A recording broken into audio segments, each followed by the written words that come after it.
That's not a bad place to get ready for the ball game. Beautiful Saturday evening, and we're gathered inside Coors Field. Second of three between the Rockies and the Arizona Diamondbacks as the final homestand continues at Coors Field. The Rockies doing some stretching and a little bit of throwing, get those sprints in a few minutes before first pitch tonight. Upstairs, everybody, with George Frazier. I'm Drew Goodman. Rockies have won 2 straight. They won 9-4 last night, and that's been a theme at least the last couple of ball games. They're swinging the bats, 6 big flies. They have swung the bats extremely well. 13 extra base hits in the last couple of ball games, and they've done it against some pretty good pitching. They did it against Mexico. It all got started. Todd Hilton tying the ball game up. 16 runs the last 2 games. Mentioned the 13 extra base hits. Then Tulowitzki's 2-run shot against the St. Louis Cardinals. Corey Dickerson's triple down the right field line, a game winner. And everybody happy about that. And oh, how about Charlie Blackmon? Stay hot, Charlie. Stay hot, Tulo. They have both swung the bat well. Charlie in the leadoff spot has raised his average to 299. He's back there again today. Yeah, he's doing a nice job. You want to continue with that offensively. Make Coors Field such a difficult place to play for an opponent. Traditionally, that's been the way. And even though the season's coming to a close, finish with a bang offensively. I can tell you now, you get measured as a player an awful lot by how you play the last 2 weeks of a season. Did you cave in? Did you take the days off? Do you not want to play every day? And the young kids take advantage of that one way or the other. It's either good or it's bad. This young group's taking care of it and doing it in a great way. Yeah, no question about it. When we come back, we'll talk about a veteran who takes care of his business every day, Michael Kadire. That'll be next as we get you ready for the Rockies and Diamondbacks.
At Coors Field as the Rockies and Diamondbacks about set to do battle game 2 of this 3-game series here in Lower Downtown. I want to take you back to Wednesday night. This is the top of the 6th inning, and there are 2 outs, and Michael Kadire makes a great diving catch to end the inning. The problem is he suffered a couple of minor injuries. One was his right forearm. He bruised that, and his left wrist. As you watch this in slow motion, you'll see that kind of come under his body. He has missed the last 3 games. He's not in the starting lineup tonight, but Walt Weiss is optimistic he'll be there soon. He's getting better. You know, the plan was to take some swings off a tee today. We'll see how that goes, but I think there's a good chance we'll see Cuddy pretty soon. The reason why we want to see Cuddy is, of course, he's in the thick of the NL batting race. You see Chris Johnson at the top. He went 2 for 4 today and has a slight 1-point lead on Kadire. Matt Carpenter, the Cardinals, playing now, and Andrew McCutchen in the mix, too, of the Pirates. So, you know Michael Kadire, he's a gamer. He wants to play it out. He wants to get his at-bats. And I just talked to him in the dugout. He told me not only did he take swings off the tee, he took BP today, possibly available tonight. Better case scenario, he starts Sunday's game against the Diamondbacks. Cuddy will be ready to go tomorrow. The Rockies and Diamondbacks ready to go tonight. As I said, game 2 of this 3-game series. It's Colorado, it's Arizona, and it's baseball coming up next on Root Sports.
Sports is brought to you by your 7 neighborhood Toyota stores. Toyota, let's go places.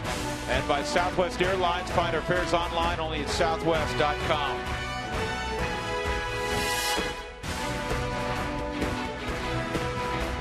Colin McHugh is making the start for the Rockies. Jorge De La Rosa is scheduled to go. The thumb is still sore. So Jorge has been pushed back further. We'll have an update as soon as we know if he will pitch again this year. It's not been ruled out. Colin McHugh in his last outing, George, against the St. Louis Cardinals, quite impressive. He was very impressive over 5 innings. He dominated with a slow curveball, a good fastball placement down out on the outer half of the plate. Adam Eaton is going to lead things off again for the Arizona Diamondbacks. Yesterday, he led the game off with a triple, and A.J. Pollock followed with a 2-run home run. The Rockies would come from behind and win going away, though, 9-4. Willie Bloomquist is going to hit behind him today in Kirk Gibson's lineup. Then Paul Goldschmidt, Martin Prado, Matt Davidson, a power prospect for the Diamondbacks at third base. Gerardo Parra and Chris Owings, a guy they like a lot as a middle infielder. He can play short. And Tuffy Gozowish is behind the plate. Trevor Cahill, the sinker ball artist, is on the hill. Right-hander McHugh on the hill, 0-2, 17 innings this year, just 4 walks in those 17 innings. We'll see how he'll be able to master what goes on here with this ball club of the Diamondbacks. Montero's still out of their lineup. That's one of the big bats that's not in there tonight. Along with Hill, he's out. Pollock is out. So then you get a look at it. 90-mile-an-hour fastball is what he averages. The slider at 84. The slow curve has to be prominent and has to be in for strikes. Now there's a look at that arsenal, and here's a look at the Rockies defense. It's presented by Excel Energy. We bring you the energy you need so you can live the life you want. Visit responsiblebynature.com to learn more. An outfield tonight at Charlie Culberson. He's been swinging the bat well. Corey Dickerson, you know he's been swinging it well. Same deal with Charlie Blackmon playing for Michael Kadire. It's an infield of LeMahieu, Herrera at short. Tulowitzki getting the day off. Rutledge is at second. Helton, everyday Todd Helton, and George Pacheco back-to-back starts behind the dish. Yeah, Pacheco's earned run average with him catching 386 right now for the Rockies staff. Todd Helton feeling good, feeling healthy, and wanting to play some baseball. You bet. Give these fans of Colorado the last look at Todd through Wednesday. I was kidding him yesterday. So you're going to play after the 15-inning game? He goes, oh, man, I got a lot of time to rest. Yeah, be hot, Toddy.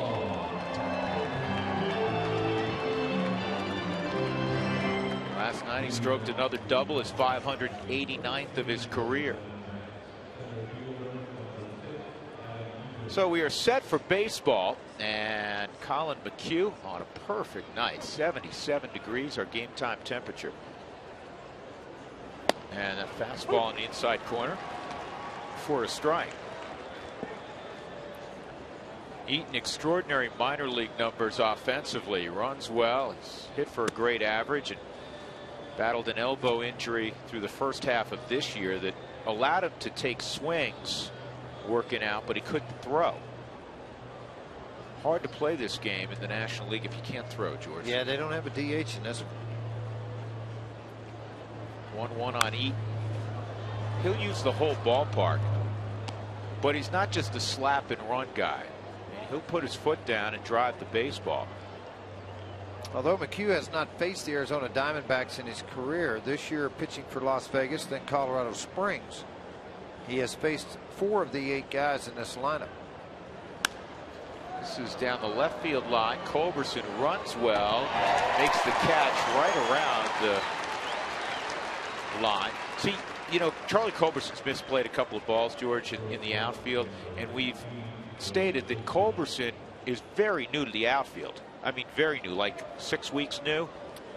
Athletically, he should be able to make the transition because he's a very good athlete. Well, he's got a good arm, too. He's got a shortstop arm. It's a very strong arm. It's just getting reads on baseballs, tracking and doing things, and started to play left field and center field while in Colorado Springs. All at the suggestion of John Weil, who's pro scouting director for the Rockies, was there and watched him run, watched him do some different things in batting practice, and why not? Let's give it a shot. And here he is in the big leagues playing in the outfield. Willie Bloomquist takes ball 1. Oh, Bloomquist was one of the guys that was most perturbed with the actions of the Dodgers after they clinched, jumping in the pool and that sort of thing. And Willie, veteran guy, not afraid to be heard in the clubhouse. You need a few of those guys, George, whether you agree with him or not.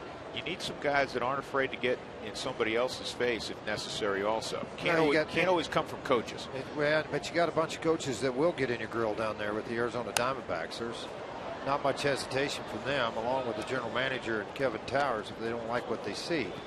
And a lot of times you need a voice of a veteran guy that people will respect. And I think that's where Willie falls into that category.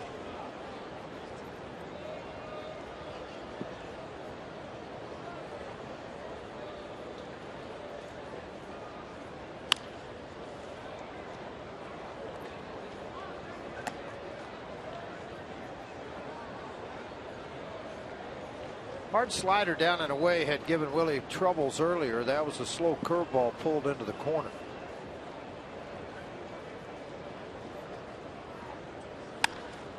Back up the hanging middle slider. and a base hit. Yeah, hanging slider right out over the middle of the plate. Now let's take back and look a little ways back on McHugh's start against the St. Louis Cardinals. It was above the charts. I mean, he threw very well. Utilized the good breaking ball, utilized fastball in, able to handle the big bats, got some double play balls. With 5 innings in that ball game and performed very well. Tried to get him that first major league win. And he left the ball game with a lead. Later the Rockies went on to win that ball game. It was after some relievers had come into the game. On the outside corner to Goldschmidt.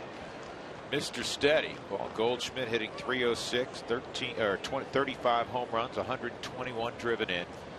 2 for 4, 2 more ribbies last night. He's stolen 15 bases, closing in on 100 runs scored.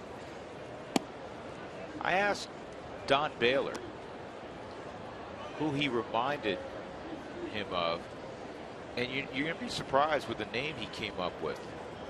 He did say he's a lot like, Helton. He walks, he shows up every day. Probably Andres Colorado. Just his work ethic. He brought up the toy cannon, Jimmy Wynn, because that was before TV. Well, not quite. Not everybody got to watch the toy cannon.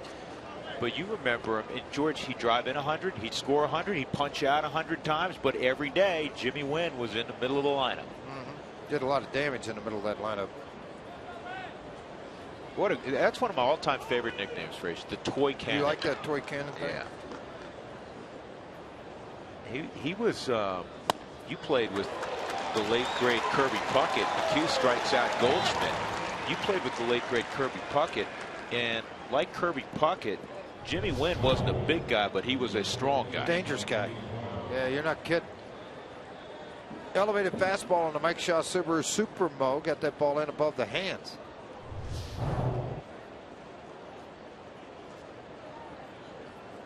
You work ahead in counts. It allows you to pitch the other way at times when they think you're going to throw a curveball or slider for a swing and miss. You elevate a fastball and get it by him. Martin Prado.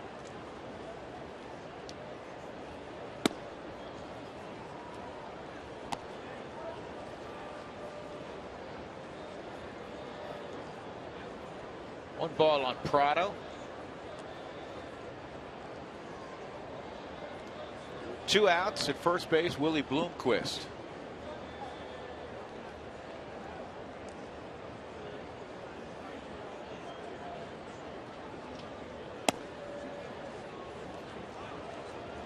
And 2-0.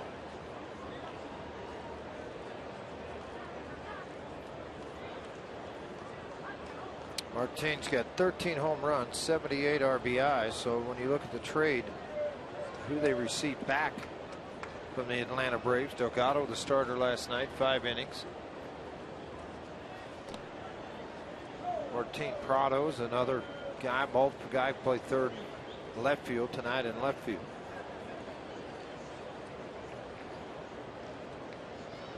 See the fourth strike zone a moment ago. No low strike given there by Jeff Kellogg, and that was a theme last night with Paul Schreiber. Line drive down the left field line, and Culberson has a long way to go. Bloomquist can run. He gets a green light. May have a play at the plate. Here's the throw by Herrera. It's cut off. It's a run-scoring double for Prado. 1-0 Arizona.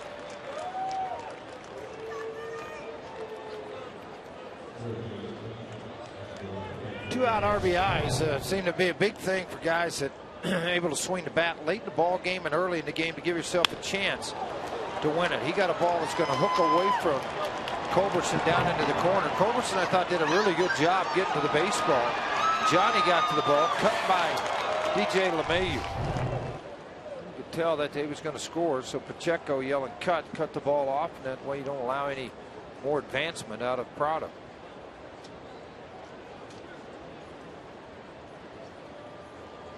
Arizona this year, 23 games above 500 when they score first, 45 and 22. Wonder who has the best record in baseball when they score first, Doug? Cardinals the other night were what, 40 games above? just asking a hint. You know, I don't know if you want to do anything or not. It's fouled off down the right field line by Davidson. They're taking a pretty good look-see at Davidson. They have a spot at third base. He was on the same team with Paul Goldschmidt when they were down in California League playing for Visalia. They want to get a little more thump too in that lineup.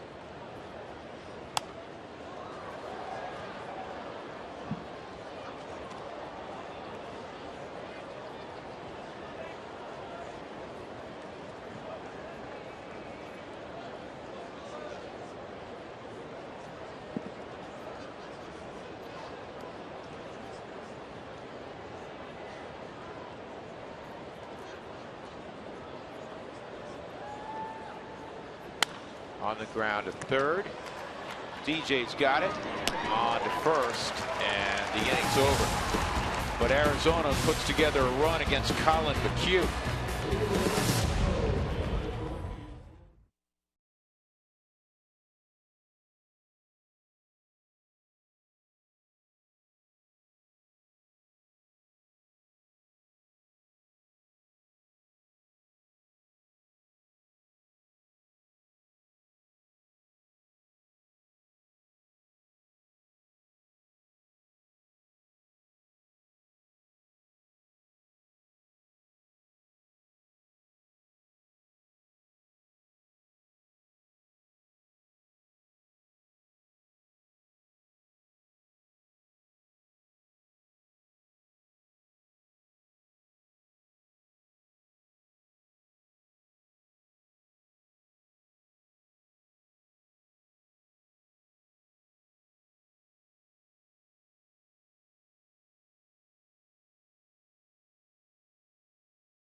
Is going to be first to face Trevor Cahill. Let's take a look at the rest of the Rockies lineup.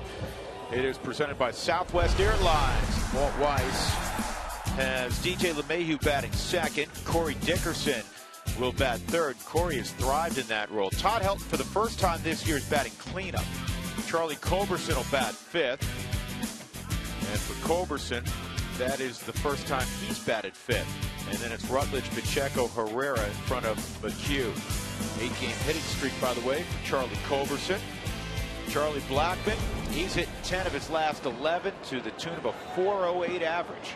Cahill's one that has really not thrown what they thought he would do, and against the Rockies in his career, 2-5, 501 earned run average. He's given up, for a sinker ball guy, a lot of home runs, one every 5 innings. 9 home runs in 46 innings, so a little under 4.9. You're giving up a home run.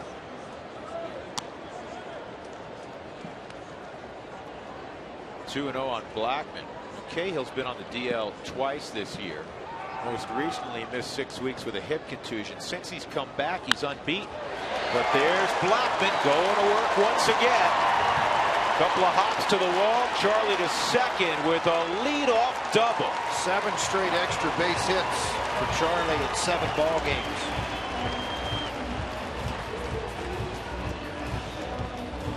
Charlie's average up to 299 now. 19 RBIs, 5 home runs, using all parts of the field. They pitch him away, up and away, he goes away. Takes it back up the middle, has taken the ball down into the corners, hit the long ball up into the seats. Very productive August and September for Charlie Blackmon. The last 12 days, there's only 3 guys hitting higher than him in the National League. Goldschmidt, and then a couple of guys the Rockies just saw, Matt Holliday and Matt Carpenter. And speaking of the Cardinals, they're up 2-1 in the third. Pittsburgh tied 2-2 in the fifth. Tampa figuring into that wild card in the American League. They won today 5-1 over Baltimore. Texas 3, Kansas City nothing.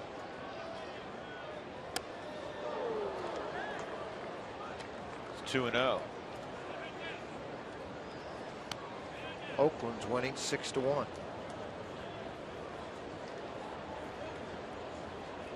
Oakland's been amazing. Absolutely amazing. A's 7.5 up on Texas in the West. That's fouled off. 2-1. Well, they went into Texas, beat them 3 out of 4. I mean, they were dangerous. Very dangerous ball club. They're pitching very well. Oh, they swept them. They sweep them? Yeah.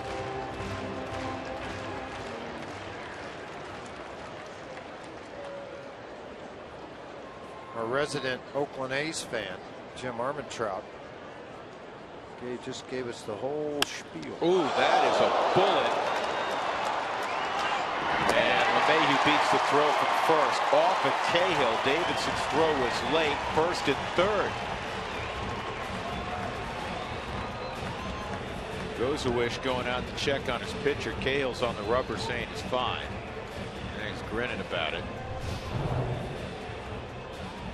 I don't know if this was his good hip or his bad hip, George, but it hit him in the hip. Yeah, it's not going to feel good either way. I don't care what you want to think, which hip it got into. The Mike Shaw Subaru Super Bowl gives you the excellent shot of where it got him. Tried to cover it up with the glove, knocked him off balance when this ball hit him.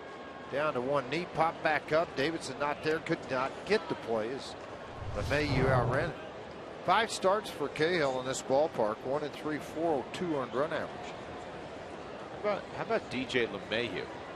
He's hitting 18 of his last 19. Is that any good? Yeah, don't go to sleep. He'll steal a base on you with 17 stolen bases. And it's set up for that right now. Got Corey Dickerson at the plate. Well, only Cargo and Tulowitzki now have hit in the 3 spot more than Corey Dickerson. This is his 9th start in the 3-hole. He's got the average at 288. And this was quite an impressive big fly last night off the facade of the second deck against Tony Sipp, the left-hander. Well, that left-hander had a tough night. No outs, 3 runs given up on 3 hits. Took the loss in the ball game.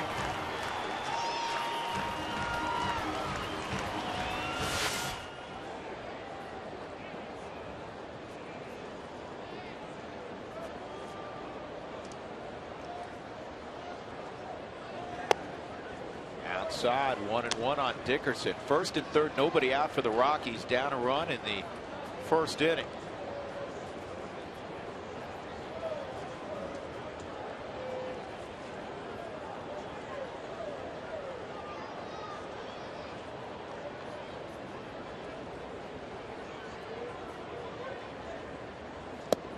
And a called strike by Jeff Kellogg. Kellogg behind the plate, Toby Bassner at first, Chad Fairchild at second, Paul Schreiber at third. Wow. You call it tonight, not bad. Oh well. Set complain about umpires all you want to. Last night that would have been a ball.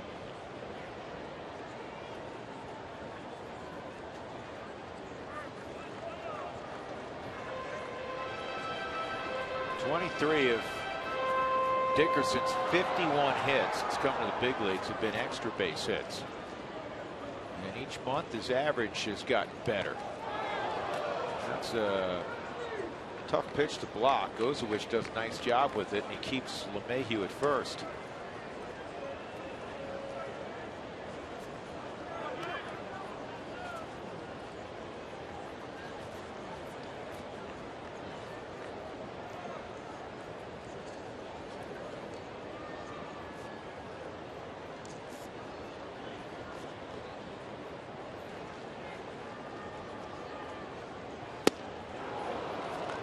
Cahill strikes out Dickerson, first out of the inning, and that'll bring up Help.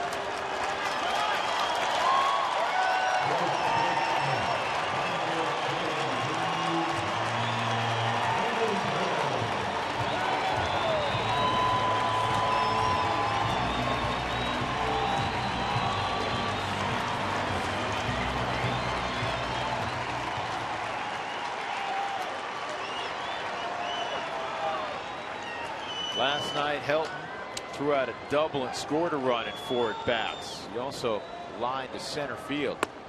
But swinging the bat well. Seeing the ball really well.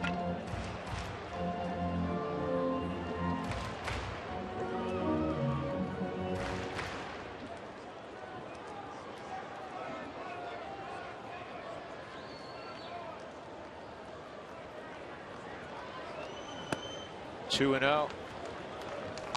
Todd's fan club always in attendance. And earlier today during batting practice, Todd went over and got a chance to visit with him firsthand, and we got these cupcakes and another cake. Wow, that's pretty cool. Line drive, get back. Positioned perfectly was Willie Bloomquist, 2 outs.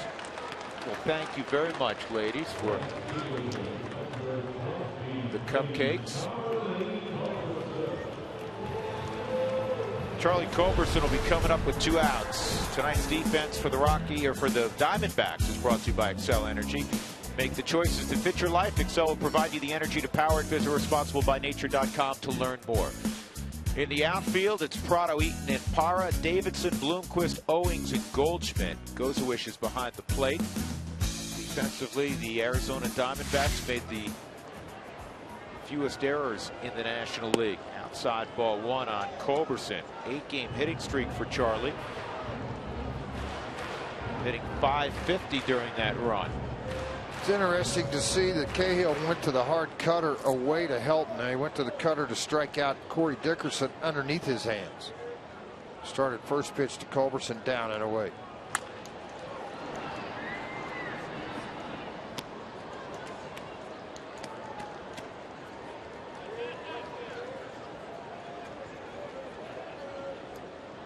Now you mentioned Cahill going on the DL with that hip injury. The opposition at the time had hit .269. He was 3-10 with a .466. Since coming off the DL, he's 4-0 with a .276 earned run average.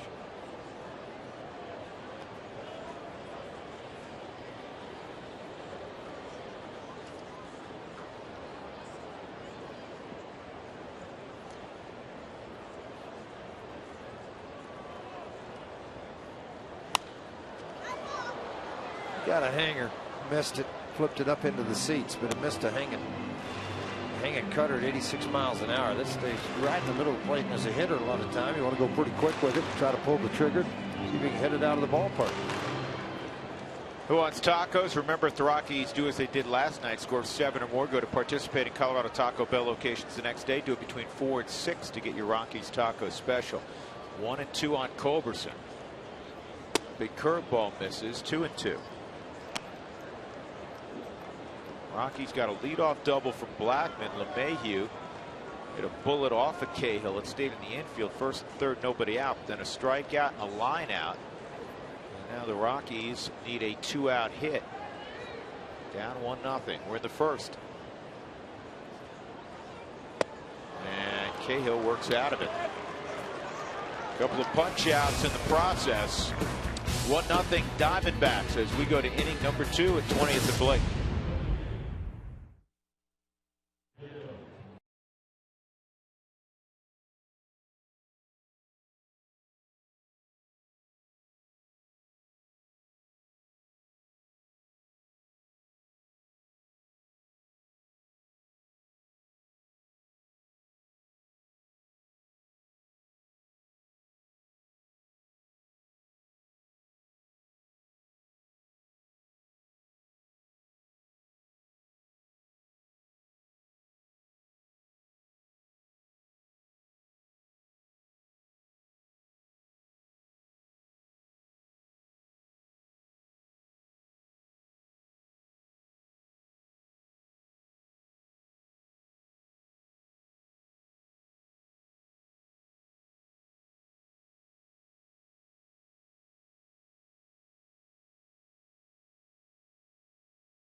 Report is brought to you by the Honey Smoked Fish Company, a ready-to-eat energizing superfood you can add to any dish that's healthy and delicious. With that, we check in with Mark Stout. Mark? All right, guys, Colin McHugh into his second inning here tonight. He pitched on Monday. His previous time pitching was 14 days, exactly 2 weeks before that. Walt Weiss said it was kind of unusual that he'd go that long and have such a good outing. And then I talked to Bo McLaughlin and Jim Wright today, and they both said, you know what, it's what you do if you're a pitcher. You got to pitch no matter what. You have your bullpens, you have everything you do in between. George, that seemed like a strange time period for you, for him to pitch in a game. Yeah, I mean, that's a long time, Mark. 14 days without seeing a hitter live. But you do have one relief outing in there. You do try to throw your bullpens with some intensity. You try to have somebody stand in for you down there and act as a hitter from both sides of the plate and try to throw 3 or 4. You know, when he came back up, was not at the top of the depth chart as far as guys asked to come in and throw the ball game out of the bullpen. He was used as a long man. You know, starters are going 5 innings, 6 innings. You get passed over for a while. Hey, Mark, what did you have? Laryngitis yesterday?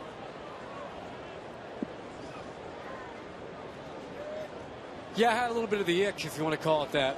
What? I don't know, you know. What'd you call it? I called it the ick.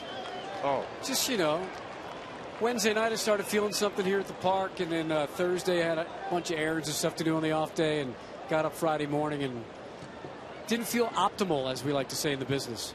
Which business? Yeah, it's a good question. Mark, it's September 21st, dude. You're not going to feel optimal, right, but you got to suck it up and get to the yard. Let's go. Come on. I'm back at it. I'm day to day. Here I am. I'm in the lineup. Well, you can't be day to day if you're back here. One or the other, you know. 2 strikes on Gerardo Parra.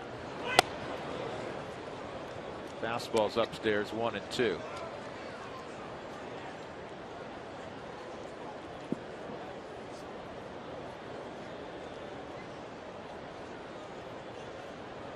Parra leading the league in assists with 17, and Johnny can't reach that. And Parra is going to turn it up and is going to head into his second with a double. Good for Parra, bad for the Rockies. Big outfield, you got to know they're going to be running the whole time, and they'll understand and test the arm. Advanced scouting covers a lot of this. Flip the ball soft in the air, but he doesn't get the second if he doesn't hustle really hard. Corey Dickerson's busting it. Parra looks up, and he just made a great cut at the bag at first. Head first slide ahead of the tag of Rutledge. Mike Shaw Subaru Supermo, the throw offline. That allowed Parra to come in safe. 39th double for Parra. Always seems like, George, they want to make him a 4th outfielder, and yet at the end of the year he's the guy who plays just about as much as anybody and puts up really solid numbers. Well, remember when they traded for Jason Kubel? Same thing. They traded for Kubel. He came over from since release, but he came over from Minnesota, had a big year. Parra still had his year. That bat's going to hunt the lineup. Well, the defense is outstanding.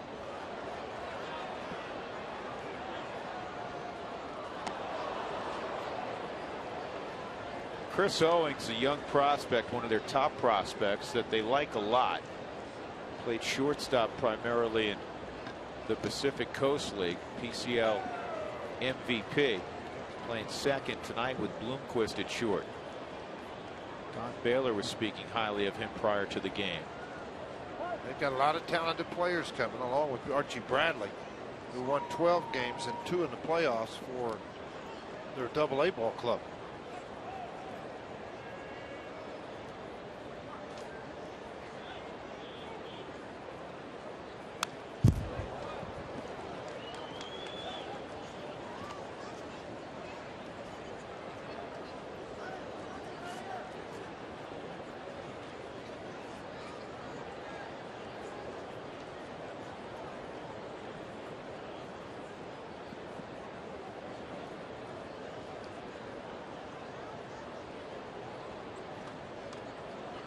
Oh, 0-2 on Chris Owings.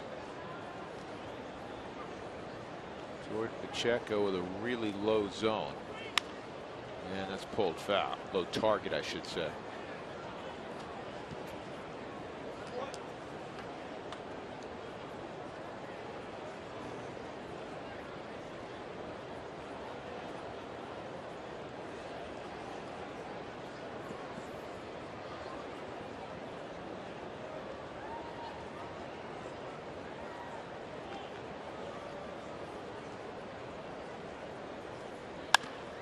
Good job of hitting there. Second, yeah, he got on top of the ball and moved it to the right side. Show Kirk Gibson and Don Baylor a little something, moving the runner. Typically not an easy pitch to do it with.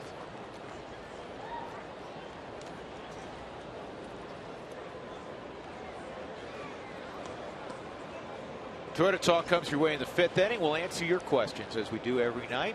Text Toyota followed by a question to 720-720. Rockies down a run, pull the infield in, 8-hole hitter up. Tuffy Gozawish, and this is a flare to shallow right. It's going to drop, and it's 2-0 Arizona as Parra scores. Gozawish with his 3rd RBI.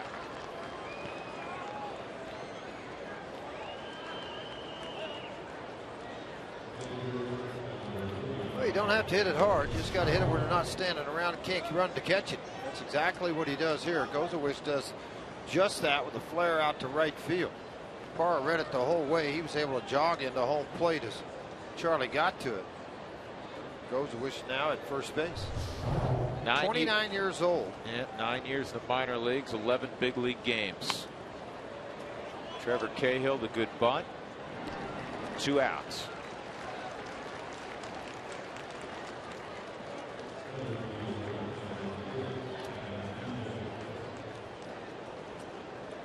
By the way, I thought I'd let the fans know that, hey, you know what? There is the Red Sox are coming to town. That's right, 24th and 25th. It's also your last chance to get to see Todd Helton play at Coors Field.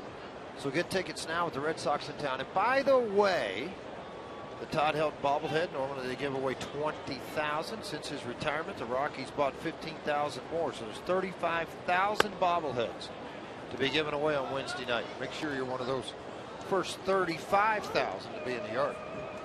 Good deal. Adam Eaton hit a fly ball down the left field line, handled by Culberson his first time up. And he takes a strike.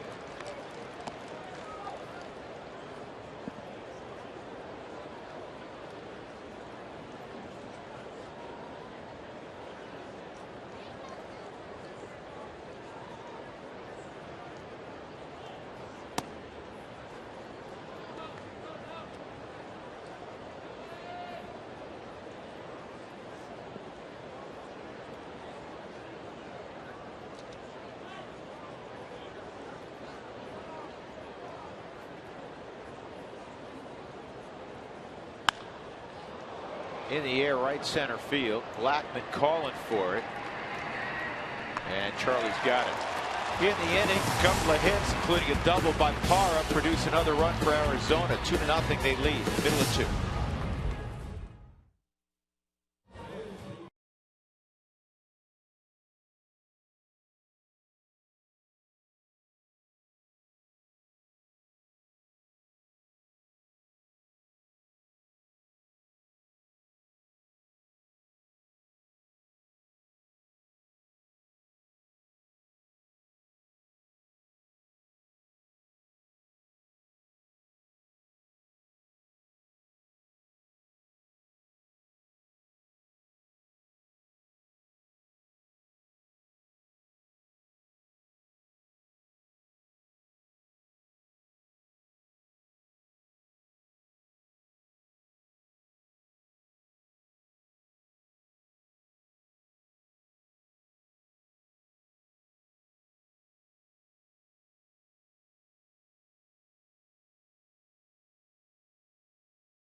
rocks, and we wish all of those folks, man, it's been a rough go for so many people over the last 10 days, and we know Lions was hit especially hard. So it's great they're okay and at the ballpark tonight. Leading off in the second inning, Josh Rutledge. He's batting 6th tonight. Then Jordan Pacheco and Johnny Herrera against the sinker baller Trevor Cahill. Won 18 games once in an Oakland uniform. Finished 9th in the Cy Young that season. Had a good debut season last year for the Arizona Diamondbacks, going 13-12. Pulled down the line, foul. 3.78 ERA through 200 innings on the button. He's one of those guys that'll do that every time. He's a guy that's going to be around the 190 to 210 range.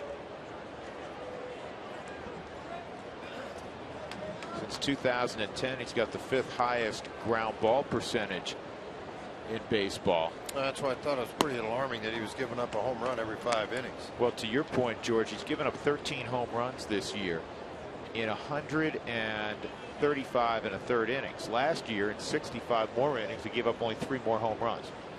Ball's elevated. And this is a fly ball right at Prado. 1 out. Jordan Pacheco coming up, and when you're catching, man, there's a lot on your plate. A lot on your plate. You got to get your pitcher ready. Sometimes you forget what uni to wear. Oh, we're wearing purple today, Jordan. Take the white pinstripes off. Wait, Jerry Weinstein's got white on also. Jerry, what are you doing? He's waiting on his purple jersey to show up. That's what he's doing. Yep, he's going to go in the bullpen and get dressed. Oh, everything's kosher again. All right. 1-0 on Jordan Pacheco.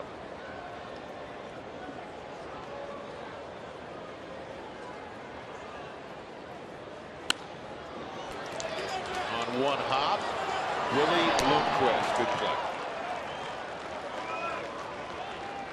So Bloomquist takes a potential hit away from Pacheco. Wasn't hit all that hard. Stephen Drew is one of those guys played short all the time here. Yeah, you get Gregorius and this young man, Willie Bloomquist, but it's all about getting the jump and timing your dive and having the ability to pop to your feet and illustrate the strong arm for the out.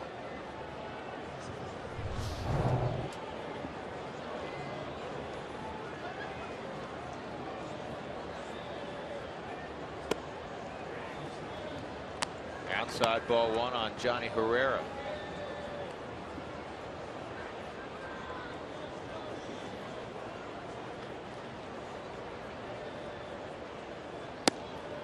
Down low, 2-0.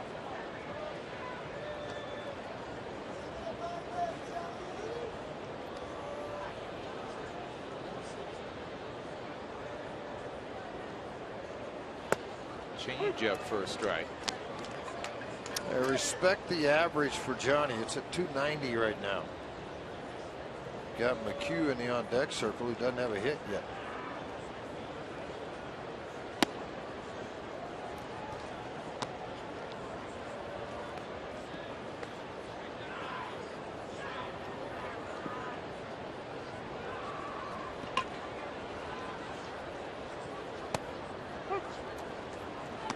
Tough call there. 3-2. Yeah, it looked like it may have been off the edge. Took a lot off that fastball at 86. A little high in the zone too. And what a catch in left by Prado. Takes a hit from Herrera, and it also ends the inning. Pretty play, a couple of them by Arizona defensively. They've been strong in that department all year. 2-0.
Willie Bloomquist will lead things off for Arizona. Let's take a look at our AT&T trivia question tonight. Charlie Blackmon has an extra base hit now in 9 consecutive ball games. What's the Rockies' record for consecutive games with an extra base hit?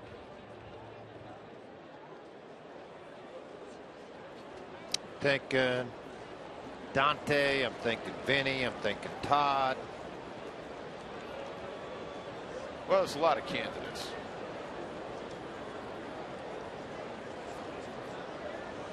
Bloomquist a single in the first inning and would come around to score on the double by Prado.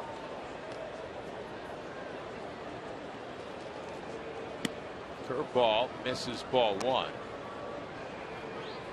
Willie's hit .393 out on the road this year. Missed a lot of time.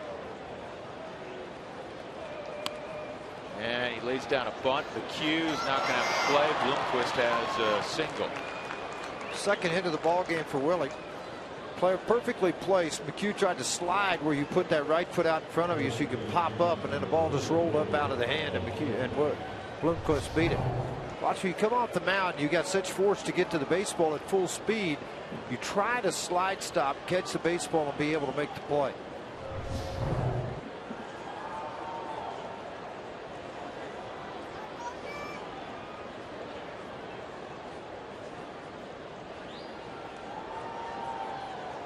Goldschmidt struck out his first time. He over to try to grab this baseball. See how spread out his hand was, but he looked back to see where Bloomquist was, and then it just popped right out of the hand. That's kind of great camera work, guys. Mike Shaw Subaru Super Bowl brought you that.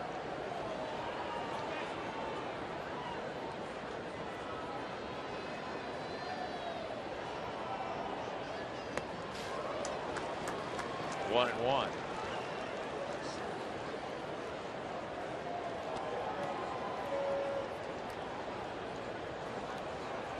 Talked about Arizona, their win percentage when scoring first. Atlanta's the best in baseball, 58-15. Boston 65-18. You'll see them on Tuesday. Texas 55-17. Well, what Arizona's been really good at is winning 1-run games and 2-run games.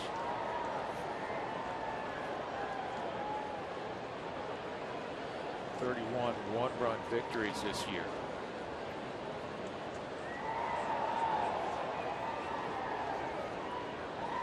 Actually 32 one-run victories now this year. Surprising too, because in the save opportunity, Bell 15 of 22, Poots 6 of 11, Ziegler 11 of 13, Hernandez 2 and 7, save opportunity. That's 33 and 32 at 21 run ball games.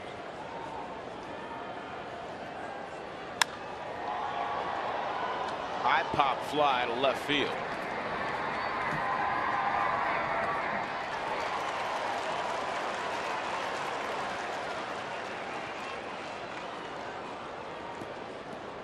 Martin Prado is going to come up. Let's take a look at our injury report. It's brought to you by Connect for Health Colorado.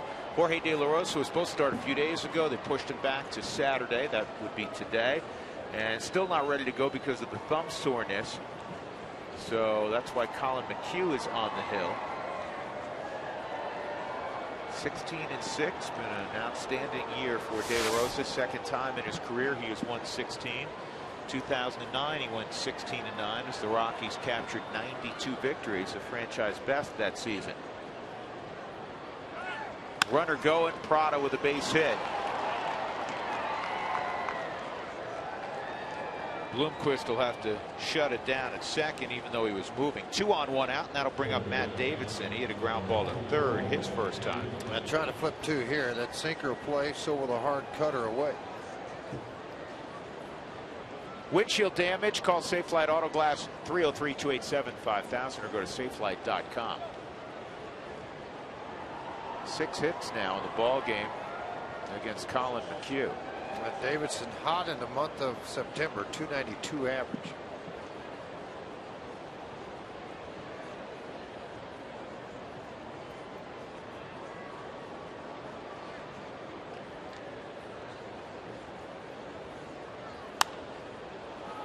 Davidson struggles as far as RBI is concerned. He's 3 for 18 with runners in scoring position. That's an area of improvement. He's always been an RBI guy down at the minor league level, and he's carried over to the big league level.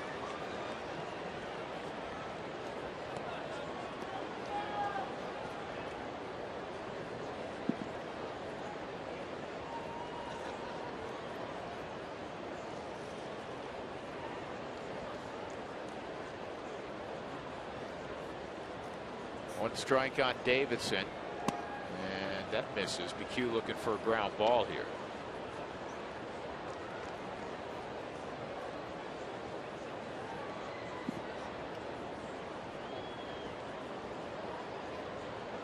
Davidson just one double play that he's into so far in his short time in the big leagues.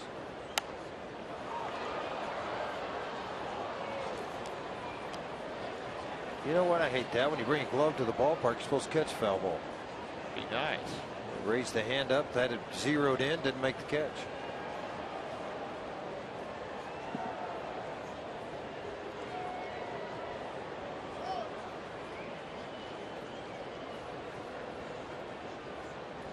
.74 RBIs for Davidson in Reno this year.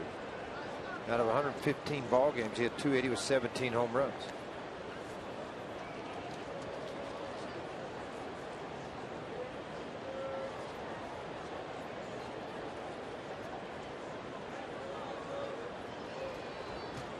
McHugh came in the Eric Young deal with the New York Mets.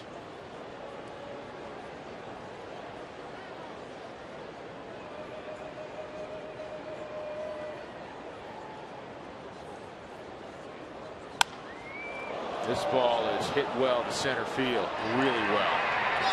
Home run, well.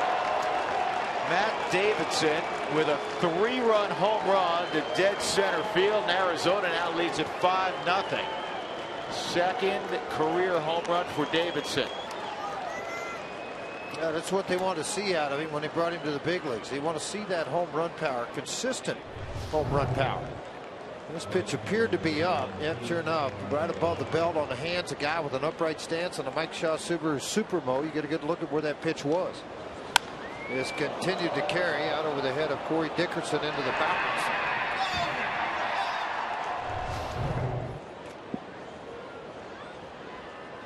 Now Gerardo Parra, he doubled and scored last inning. Run in the first, run in the second, 3 here in the third.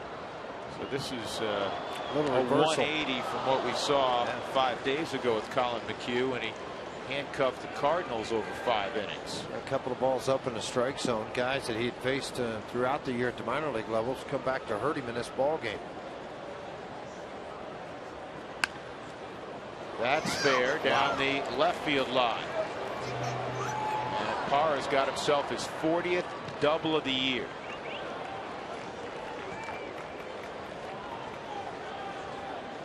Yeah, with a full bullpen, you'd think maybe Walt, but that you had that 15-inning game a couple of days ago. You're going to try to get out as much as you can out of McHugh without getting it beat up totally. No stride whatsoever, just an upper body swing, short, quick, sliced it right by DJ LeMahieu down the third base line. He came off of that wall, ricocheted. Culberson into second, Parra into second with his 40th double.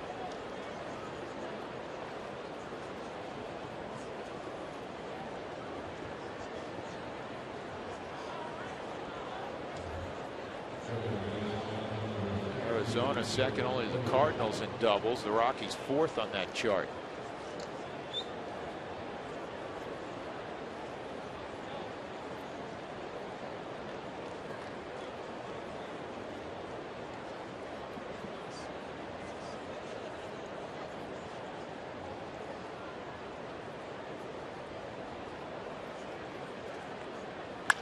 And that's ripped to left center field. That'll bring home another run. Chris Owings will have himself a double, and Colin McHugh getting knocked around pretty good.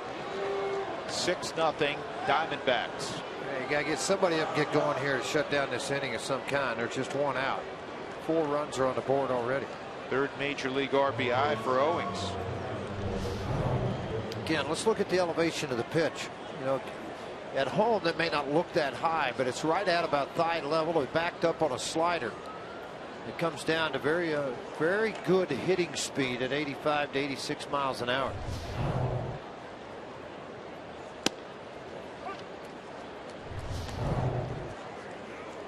Look at that side swing, good load to the backside, and then just great extension under the baseball and drive on the ball. Gives you an idea on the elevation of that baseball too. That was Owings' first big league double. It appears Manship's up firing down in the Rockies bullpen. Gozawish at the plate, dumped a single and a right for an RBI last inning. 4 straight hits, 5 in the inning, 9 in the game, and they're going to get Owings trying to cross. And he's going to get an attaboy for the double and the RBI, and a demerit for trying to move to third here. Yeah, thought the ball was going to get by, moved on contact, and then an easy throw for McHugh over to third base to LeMahieu to get the out.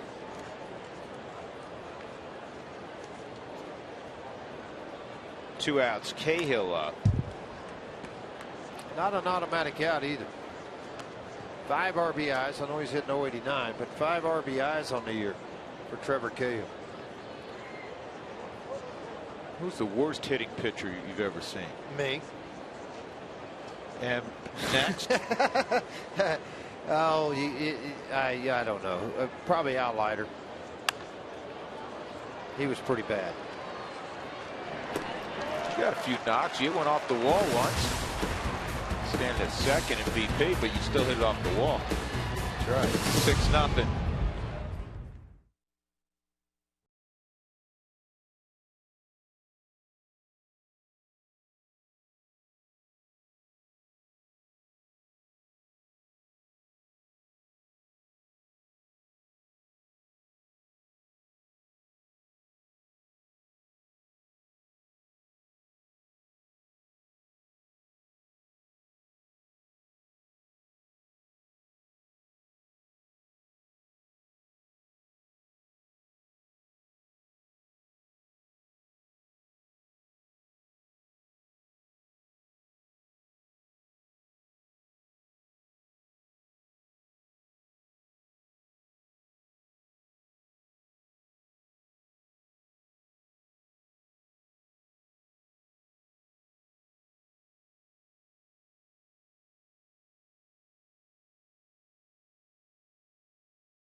As we go to the bottom of the third, and the Rockies will go to their bench. Charlie Blackmon will hit second this inning. Well, actually, you know what? They're not going to go to their bench. Colin McHugh, I'm looking downstairs. He's going to hit for himself. Welcome upstairs. That's not George Frazier. That, of course, is Joe Scott, the head basketball coach at the University of Denver. How you been? I'm doing good, Drew. How are you? I'm doing well. I haven't seen you in, I saw you about a month and a half, couple months ago at your camp with the kids. You guys do a great job with that camp. A lot of fun. Yep. Well, that's what summer's about, camps and recruiting. But we run about 3 or 4 weeks. We enjoy it. We have pretty good numbers, and it's been growing just like our program. Good deal. And that's a camp that runs usually first part of June down at DU. If you want to get involved with it, I know my kids have been out there. It's well done, and Joe is hands-on. This is one of those, you got one of those head coaches that's got the name on there and stops by for a cup of coffee once a week, right? Well, I wouldn't know what else to do with myself if I wasn't there coaching. So, and it's good for the kids. I mean, all my coaches are there, and it's important. It's what we do, and I think in the community, it's a really good thing. You and I were chatting off camera a moment ago. You want to talk about a heck of a schedule? You've got one this year. Yeah, we played one last year, and we've had 2 consecutive 22-win seasons. We played a great schedule last year, and that's what you have to do. So we start at Cal, then we have Stanford at home, then we go to the Great Alaska Shootout and start with Harvard, who everybody's talking about as being really good. Then we have Wyoming, Colorado State, we have Belmont, we have St. Joe's of Pennsylvania we go to, we got UTEP. So we have a very hard schedule, but we got a lot of guys back from a really good team last year, so we got to challenge ourselves. Well, I know you like that. Last year, you came within a smidgen of making the tournament. Not only the 22 wins, but you went on a heck of a run during the regular season. You have this program where it's never been before. Well, I mean, we've been fortunate. It takes time. We've built a really good program, and over the last couple of years, we've had some really good players, and we still have them. When you have Udofia and Brett Olson, Cam Griffin, Jalen Love, you got guys like that, and they win 22 games. That's what allows you to keep building and keep getting better. And last year we got into the NIT with an at-large bid. We won the first postseason game in the history of the school. Then we went to Maryland and lost in the second round. So tons of great experience for us last year, and we got to use it to our advantage this year and keep moving forward. And you went and got a football player's son, I know, in this upcoming recruiting class. We did. So Rod Bernstein, Roderick Bernstein's his name. His father played with the Chargers and Broncos, and he's got a chance to be a good player. So he had a little ankle surgery, knee surgery, but he's coming back, and I think he could be a good player. So it's just a matter of staying healthy and staying the course and getting better every day. You remind me of 2 other basketball coaches that I know pretty well, Doug Moe and George Karl. And the reason I say that is that they made their living as you do on the basketball floor. Their almost equal passion was baseball, and I know you love baseball. Well, I love baseball. My dad was a college baseball coach, head junior college coach in our town, so I grew up around the game, shagging flies, getting the fly balls out of the woods. That was my job, junior college. Right. But we love it, and we love the whole season, and it's great that the fans here are able to see Todd Helton finish up his career here with a couple home stands, a couple games at home here, because he's had a great career. And like I said to my young son who's with me, consummate professional. He is what it's all about. Charlie Blackmon, guys are having trouble getting him out right now. He's 2 for 2 tonight. You talk about in your sport, in any sport, getting an opportunity. And Blackmon, Corey Dickerson right now, because of the myriad of injuries, they're getting an opportunity to take an advantage.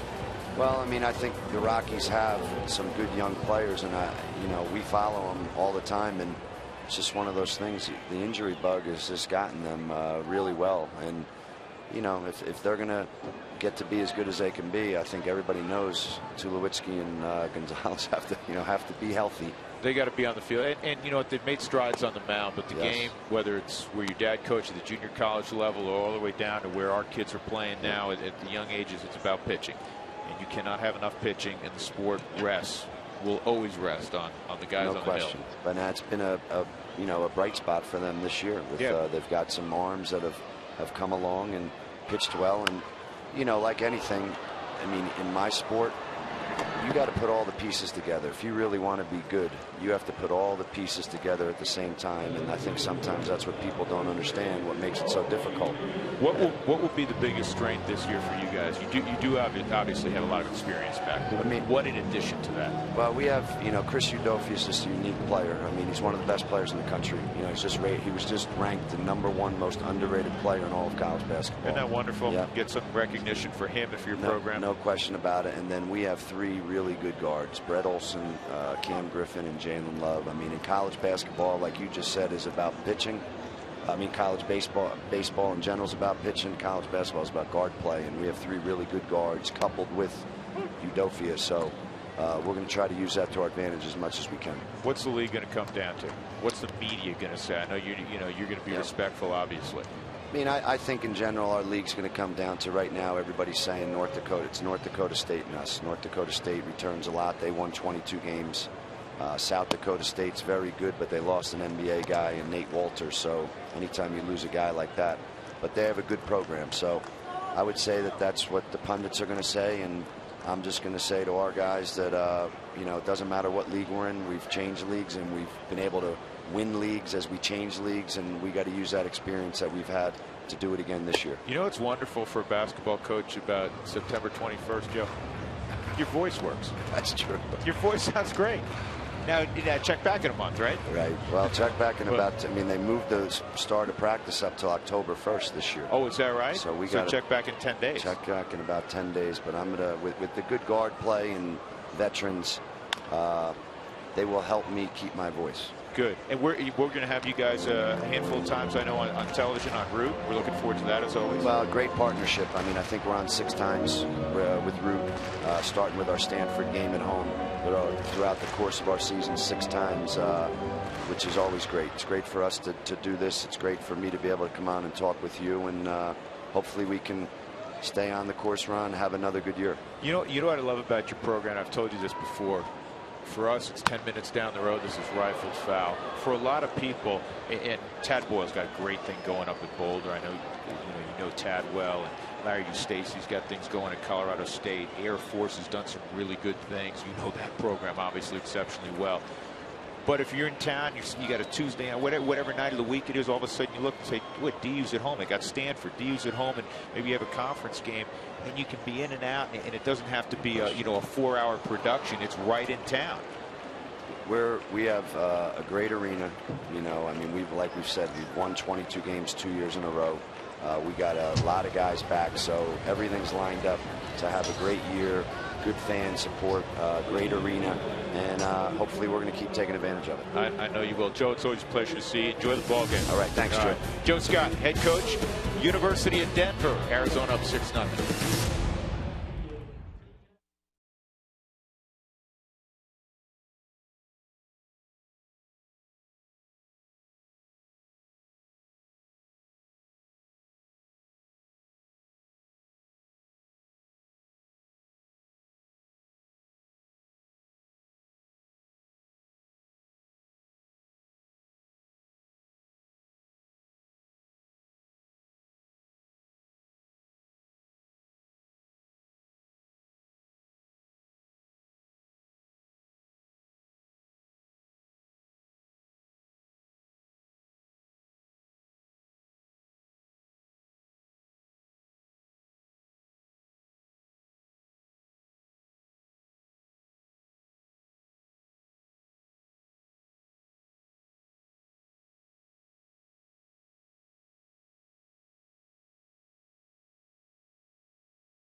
To the top of the 4th inning.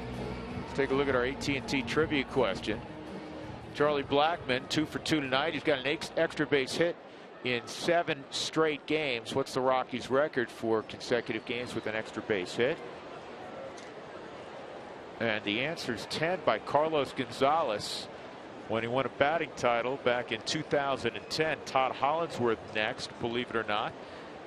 Former Rookie of the Year when he's with the Dodgers. Then Todd Helton at 8, so right behind him. Let me see that list again, fellas, if we could. A group of 7.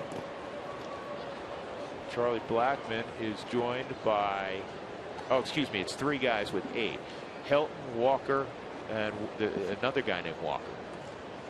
Larry did that twice in 2002, huh? Adam Eaton fouls it back. Well, it's good to see Joe Scott. His program continues to be on the rise. Last year, CU and CSU in the NCAA tournament, and DU very, very close. They went to the NIT, won a ball game, lost at Maryland. They'll have a chance to make the tournament the big dance again this year. Pop fly, shallow right, and Rutledge goes back and makes the catch. So Eaton's retired. And that'll bring up Willie Bloomquist.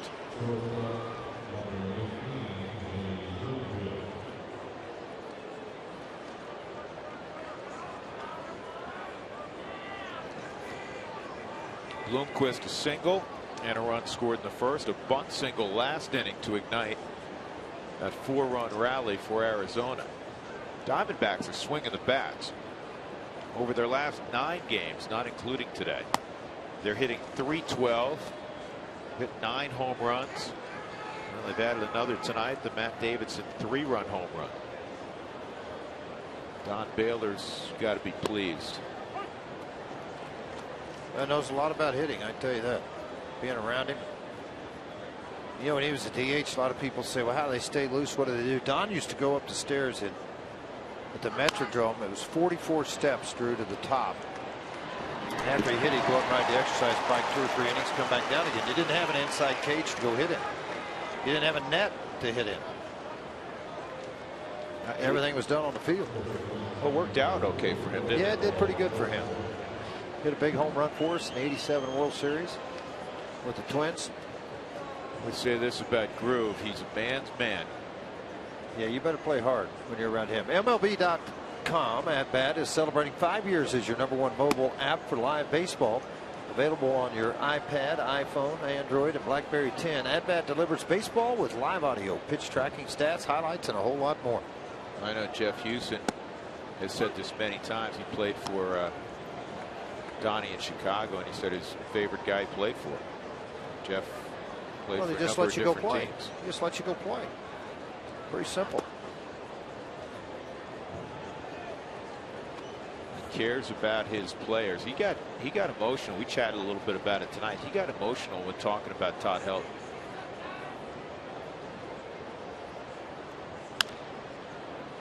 Well, I think most managers, when you start to look at the accomplishments of great players, and I think it passes so quickly. And, you know, for me, just looking back at all the Hall of Fame players I played with on our team, the teams I participated on, to manage what could be a Hall of Fame player. Much better inning for McHugh. He's going to have a 1-2-3 inning as Rutledge throws out Goldschmidt. 6-0 though. The Diamondbacks in front, middle of 4th.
Six nothing Arizona. Here comes Todd.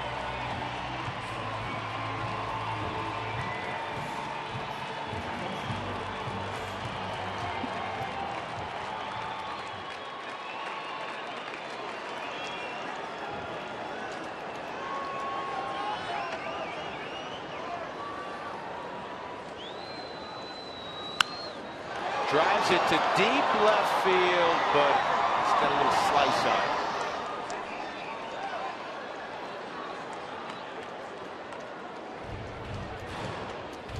She's a happy lady. I caught a foul ball. You guys around me ought to be embarrassed right now. All of you think you're so good. Next shot we're going to see, she's going to have the cell phone out because a lot of her friends will be calling. 2-strike count on Helt. I'd say it's less than 10 seconds. The phone's out. Woo! That's awesome. Good for you. 0-2, ground ball. Goldschmidt scrambles. Helton's got an infield hit. I haven't seen Todd run that hard in a while. Of course, he hadn't had to with doubles and home runs. Tell you what, just don't blow out. And a base hit for Todd. There's the cell phone. Yeah.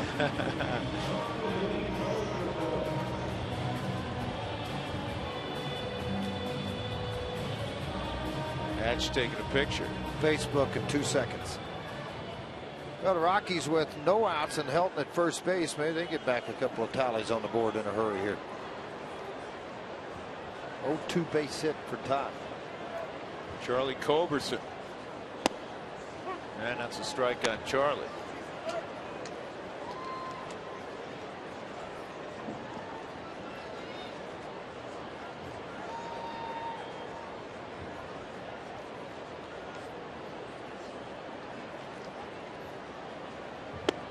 I was kidding Walt Weiss the other day in the dugout. We did an interview for one of the shows here for the end of the season show that he said you got to get him a stolen base. Let's give Todd the green light one time.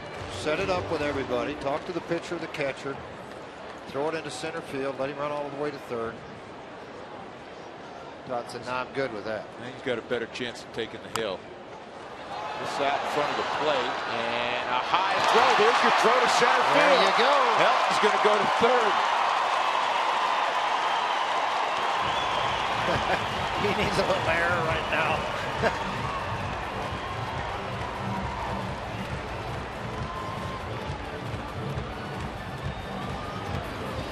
That'll be a fielder's choice E2. Yeah, right out in front of home plate here. Get rid of it in a hurry, but everything was working uphill. First error for Guzewicz on that throw into center field. Gozowicz, excuse me.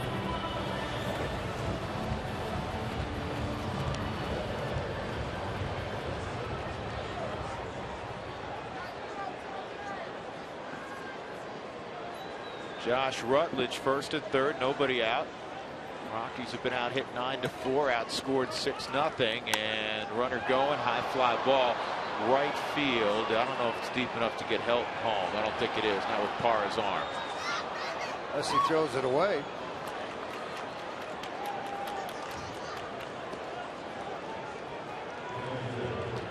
Jordan Pacheco with one out.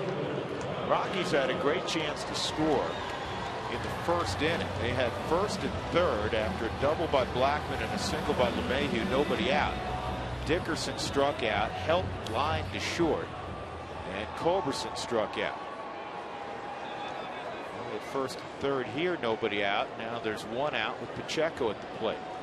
Jordan hit a ground ball to short his first time. Pretty amazing. That was Helton's 90th career infield hit. That's 8th in Rockies history. Dante leads it with 127 infield hits.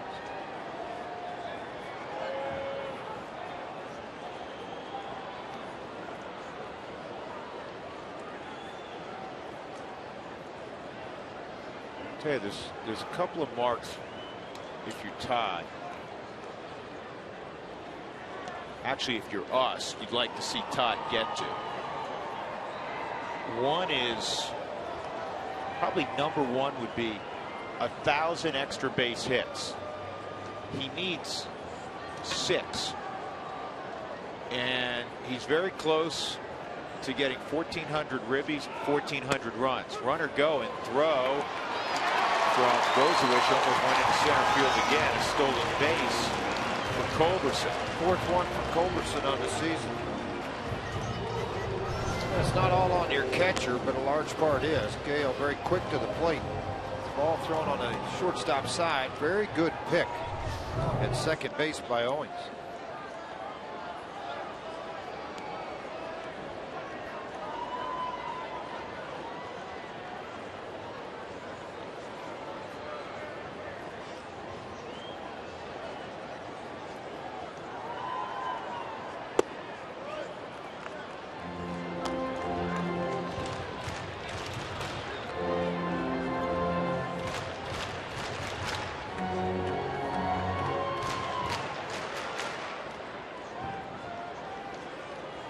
One on Jordan.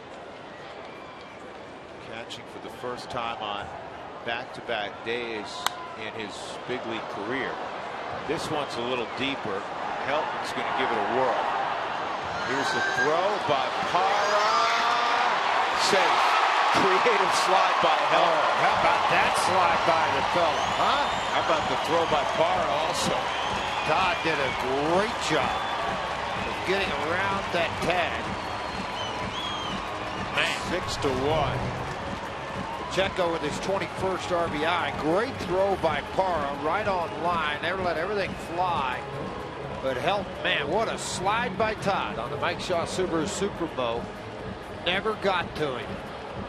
Went on the outside of the bag and utilized the hand with a slap right there on the back point of home plate. Great slide. Yeah, had to come in the back door. Yeah, look at that little old lady working there. Johnny Herrera at the plate. Pacheco with his 21st RBI. And that was run number 1399 for Todd.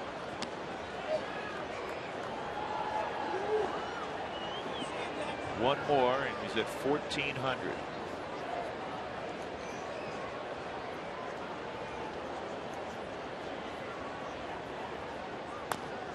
Johnny fouls it off. So here's a little bit more on the major league ranks. 96th with hits, 75th home runs, 16th. That's amazing. Doubles, 35th in walks. Ribbies, he's 2 away. 1,400, 74th, 91st in runs. And then we got to throw on there the extra base hits with 994. Only 35 players, Frage, have ever reached 1,000 extra base hits, and that was one of the numbers that Groove brought up, Don Baylor, today before the ball game. Exactly.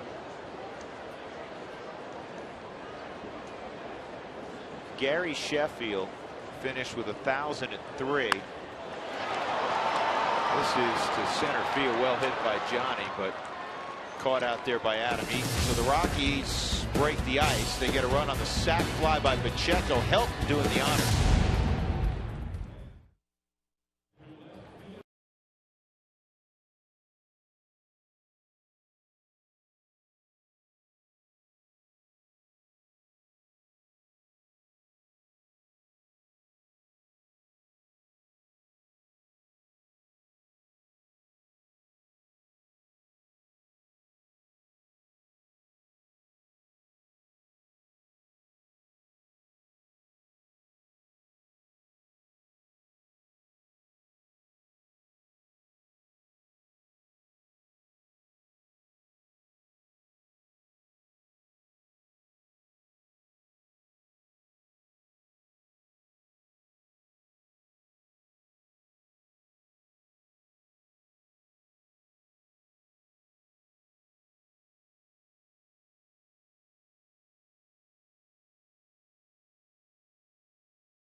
Top 5 at Coors Field. Rockies get on the board. Why? Because Todd Helton able to score run number 1,399 of his career. And it's 6-1 now, the lead for the Diamondbacks. Here's your Frost Brewed Coors Light cold hard fact. It has to do with Yoeli Chassin and his home run last night. He became the 18th pitcher this year to hit a home run. 10 different teams have pitchers that have hit homers, the Rockies included, obviously, and the 23rd Rockies pitcher to hit a home run. And also, by the way, guys, the 8th Venezuelan pitcher to hit a home run. Carlos Zambrano has 24. But Alicia Chassin with that homer, that was yanked right down the line. He's on the list. He's got the ball. Adam Eaton almost threw it back. He thought about it. Then he got it in. So Chassin has the ball. And you know, he led Rockies pitchers in hits the last 2 years. He and Chatwood are tied at 12 each this year. We'll see what happens. It's going to come down to the wire. Well, I said, Mark, yesterday, Yoeli Chassin will hit more home runs in his career. Takes his hitting seriously. He's a big, strong guy. He'll run into another couple before his career is done. He's got a lot of years left. Only 25. Prado hits a high fly ball to center field. Corey Dickerson's out there. 1 out. It's our Toyota Talk inning. Matt Davidson coming up.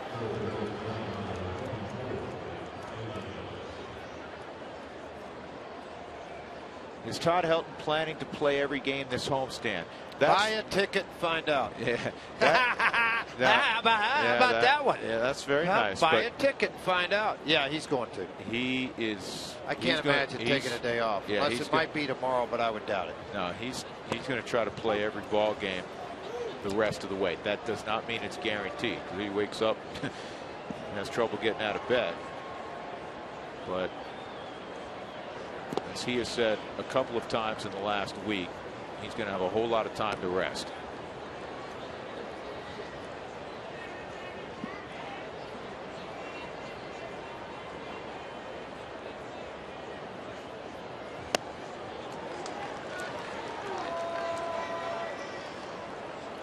Fowler is pinch hitting. The knee is still a little bit sore, just not taking a chance with it. The Rocky situation right now. He'll continue to pinch hit. Line drive center field. Dickerson's got it.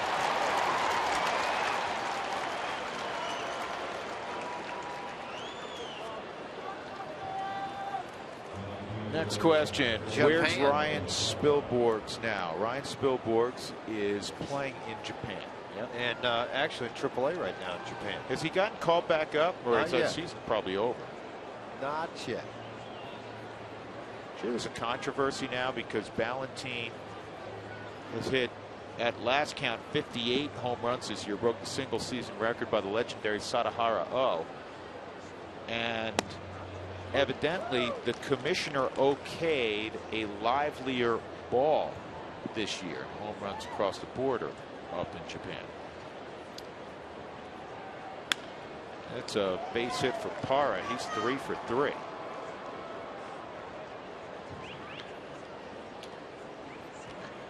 Sounds to me like they're trying to find a reason to put an asterisk next to somebody's name, Valentine's name, for passing the great Sadahara O. And another question: what is Michael Kadayer's status? Michael had a cortisone shot 2 days ago. It usually takes a couple days for it to kick in, and we'll know a little bit more tomorrow as to whether Michael can go. He does not like sitting out. Especially all of a sudden Chris Johnson's gotten hot, moved slightly ahead of Cuddy in the batting race.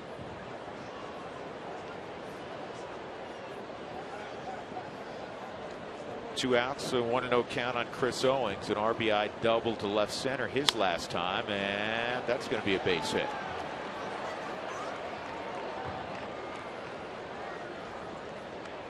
And Arizona swinging the bats. They got 11 knocks against McHugh. Are there any planned improvements for Coors Field for 2014? They're going to put a party deck in, from what I understand, in right field. Learn more about that, I'm sure, in the coming days.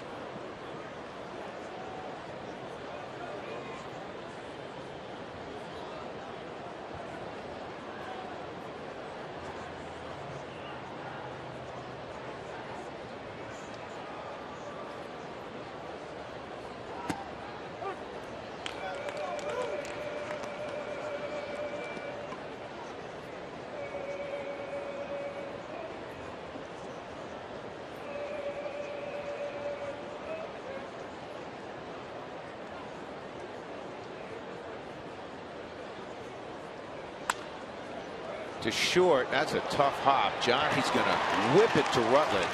Nice play by Johnny Herrera. 6-1 the score.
Arizona got a run in the first on this line drive. Base hit by Martin Prado. That scored Willie Bloomquist. They got another run in the second. And the third inning, they had a big fly from Matt Davidson with 2 men aboard.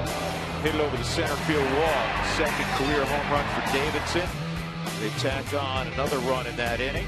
Rockies have scratched out 1 run on a sac fly. 6-1 to score. Cooney Lexus, where luxury has a new address now open in Greenwood Village. Dexter Fowler's going to pinch hit for McHugh. Now, Manship's been warming up down in the bullpen. He'll come on to relieve. Colton McHugh went 5 innings on 11 hits, 6 runs.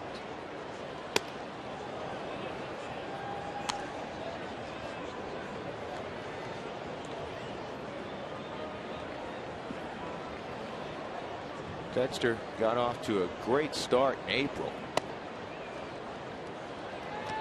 Hit a ton of home like runs. A really long time ago. Yeah, it does. Hit a ton of home runs in April.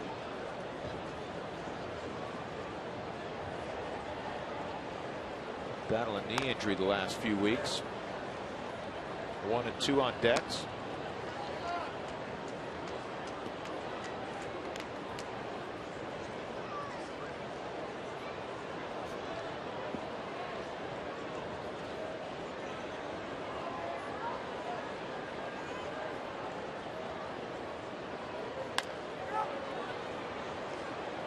Yeah, hurt himself again.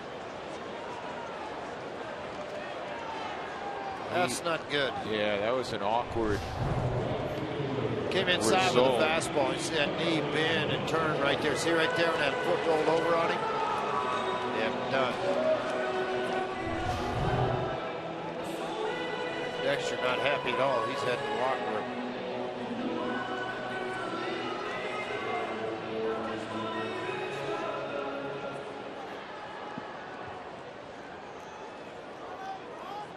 Charlie Blackmon's 2 for 2, a double and a single. And a curveball at the knees.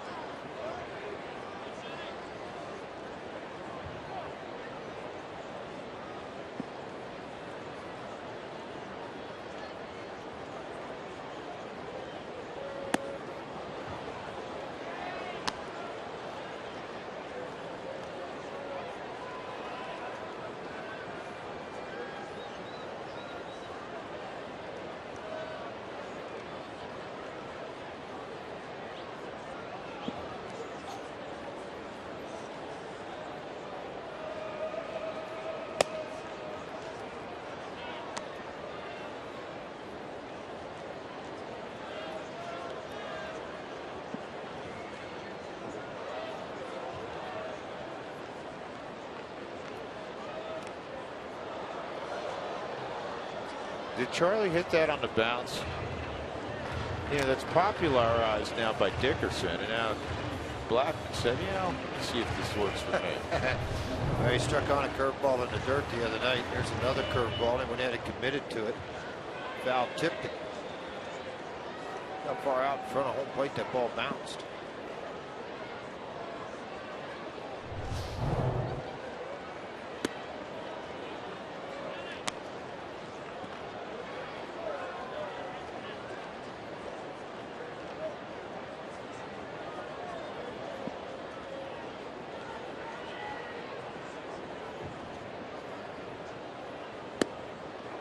And that places the count full, 3-2. Blackman with 2 hits tonight now is a multi-hit game in 9 of his last 12. Ran into his dad, who's up from Florida, in for the weekend watching Charlie.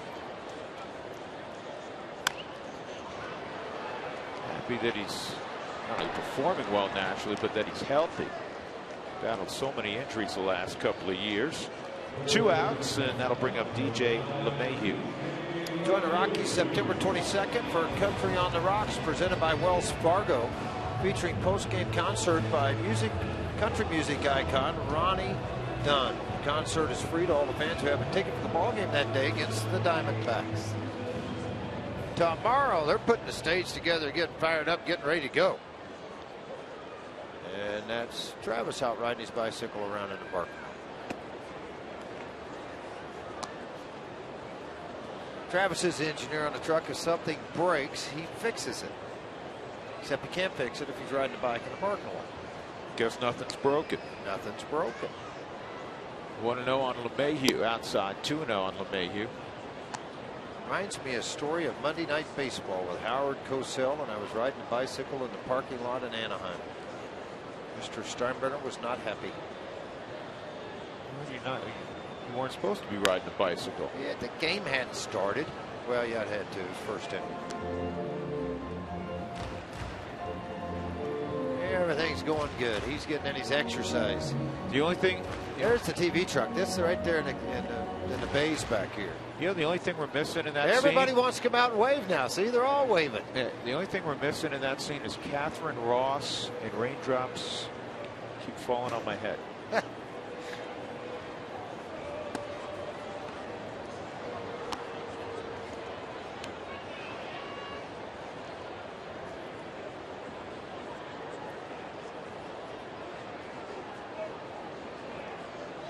Trevor Cahill with the 3-1 on LeMahieu. That's up and in, ball 4.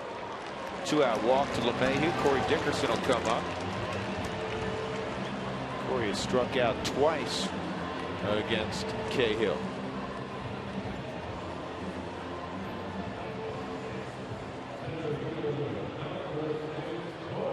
Thank you for texting in during Toyota Talk. Visit the Root Sports Facebook page at facebook.com/RootSportsRM. Tracy Ringlesby will answer another. Is Tracy going to answer? He's down at the Air Force Academy. Yeah, he's down at the Air Force Academy, and he's got his sideline passes, got everything else. Y'all better get back to work. We just caught you on camera, all right? Don't be standing around out there in the back like that.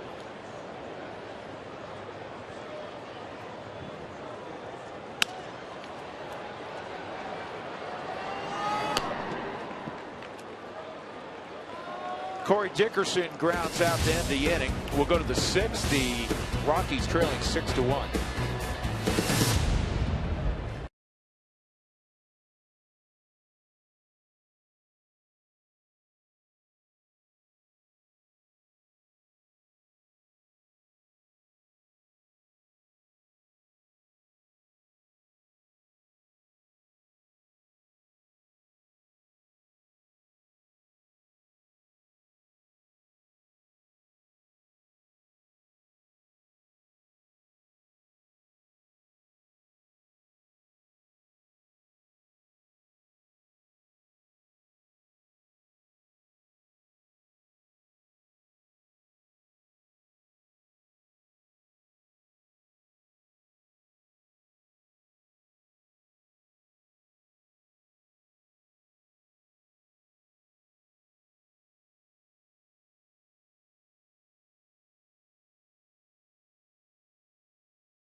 6-1 Arizona. We go to the top of the 6th inning. The Rockies have a new pitcher. Jeff Manship's now on the hill, replacing Colin McHugh. He was pinch hit for last inning. His numbers on the years, made a few starts. He's 0-5 in 9 games this season. Just try to beat up some innings before they get back around to that pitcher spot again. Try to make an impression, another impression on the Rockies.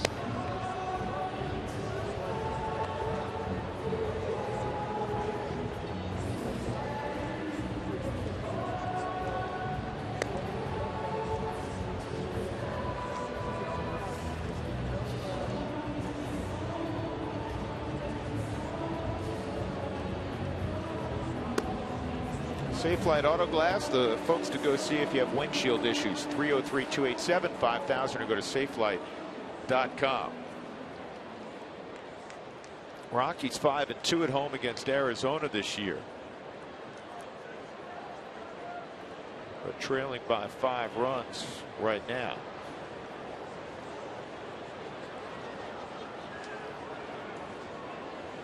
Cahill against Manship, and the fastball in the outside corner. The National League Central began with the Cardinals today leading Cincinnati and Pittsburgh both by 2 games. Cincinnati's good won 4 straight. That's in there. 0-2.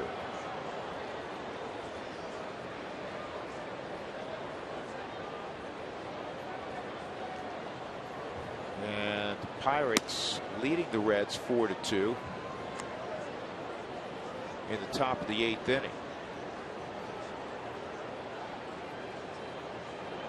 Cardinals in the top of the 8th are leading the Brewers at Miller Park 3-1. Cahill fouls that off.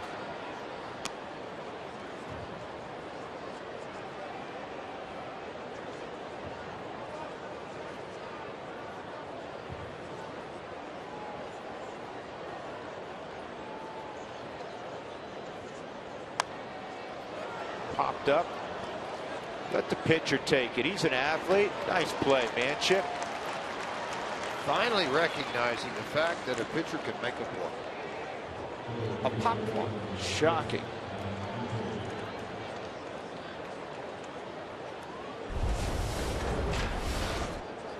Here's our CenturyLink What's Next. Tomorrow's matchup, Patrick Corbin's had a terrific year against Juan Nicasio.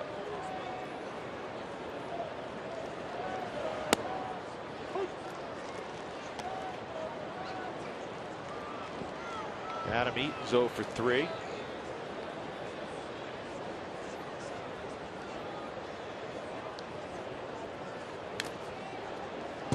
Pretty good sinker there. Actually, it may have been a changeup.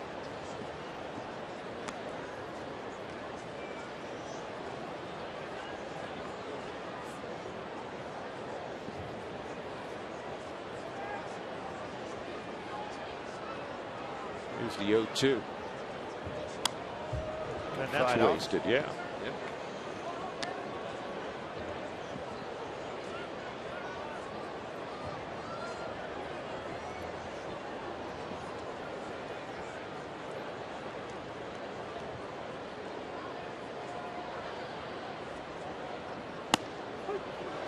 Got him upstairs in the strike zone. Manship freezes Adam Eaton. 2 outs in the 6th inning. He's been tried as a starter, reliever, and I think his comfort zone is working out of the bullpen. Seems to have a little more velocity of peak to it. There's the high fastball, center cut right down the middle of the plate on a Mike Shaw Subaru Supermo. Because Adam Eaton's not big in stature, meaning tall-wise, thought that pitch was a little high. Nonetheless, Jeff Kellogg rang him up.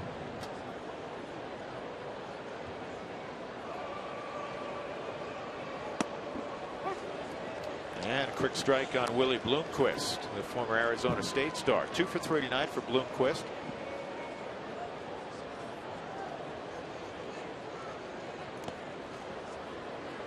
You know who's absolutely gone off since the trade? Waiting.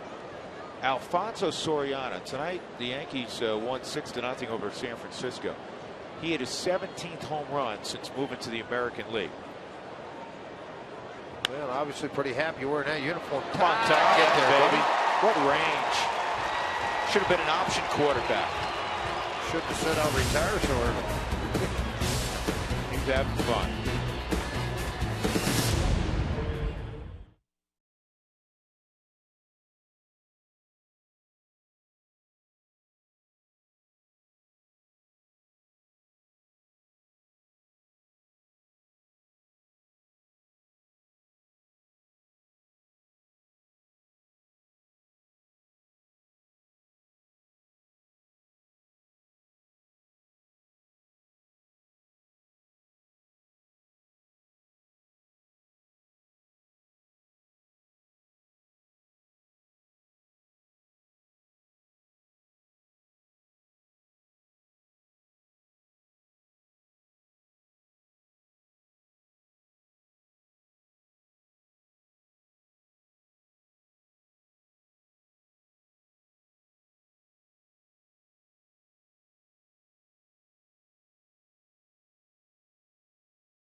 This is brought to you by the Ford F-150. It's not just a truck, it's an F-150, and it's built Ford tough.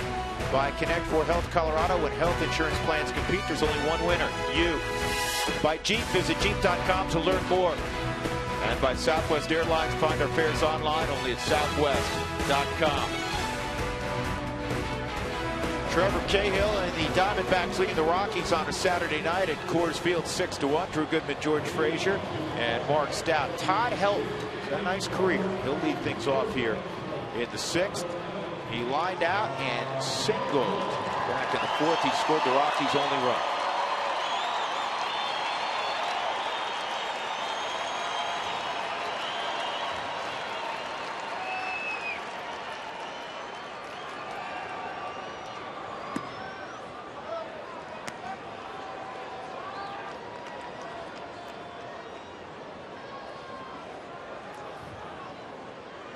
Curveball, missed ball 1.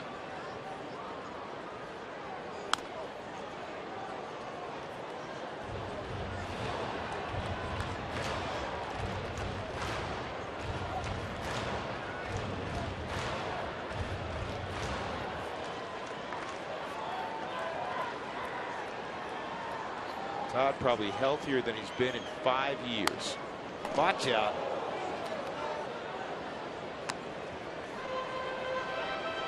Scott, you down there? Bo, you come out of that okay? Good deal. Can't hurt steel, can you, Bo? Yeah, earlier in the week it was Holiday with a pop over here. Now it's back-to-back Helton Yeah, fouls. well, pay attention. You may get another one. You get a piece of that? Nope. So Helton strikes out. Cahill's really done a nice job of utilizing that big breaking ball in the dirt. Got Charlie out. He's got Corey Dickerson a couple of times. Now Todd Helton really getting up on top of that hook. Had good 90s on it, good direction on it, good bite at the very end on it. Back foot slider, hard to hit. Todd fooled and on the front foot. Charlie Culberson. Charlie is 0 for 2 tonight. Hey, Doug, what's the team with the most players named Charlie on it in the big leagues right now? The Rockies with 2? I thought you'd have the answer right off the top of your head. 5 groundouts, 6 flyouts, 5 strikeouts for Mr. Cahill so far in the ball game. 4-0 since coming off the DL. Corbin pitched struggled well again tonight. Corbin struggled last outing. 2 innings, 7 hits, 6 runs, all earned against the Dodgers.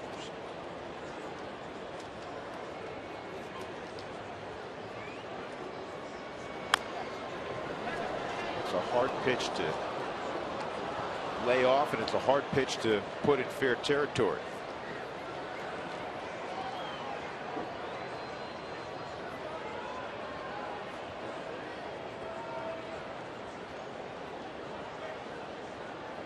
Charlie's hitting 8 straight. Here's the 1-2.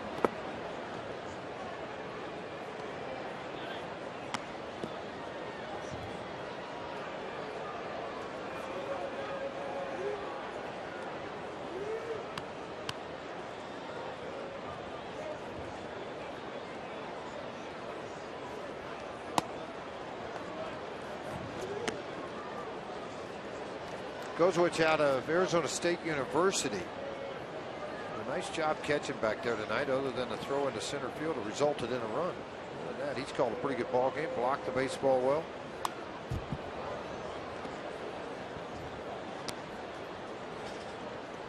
Rays in 9 innings tonight over the Orioles, again 5-1. I stayed up, watched that game, and I fell asleep, George. Well, you just really Jacob did make and I sense. were watching it. You just did a yogiism. I'm going to stop you here. I stayed up and I watched stayed the up game and watched that game and I asleep. fell asleep. I did So that how one. did you fall asleep and watch the game? Well, Charlie's going to have a base hit. He's got a 9-game hitting streak.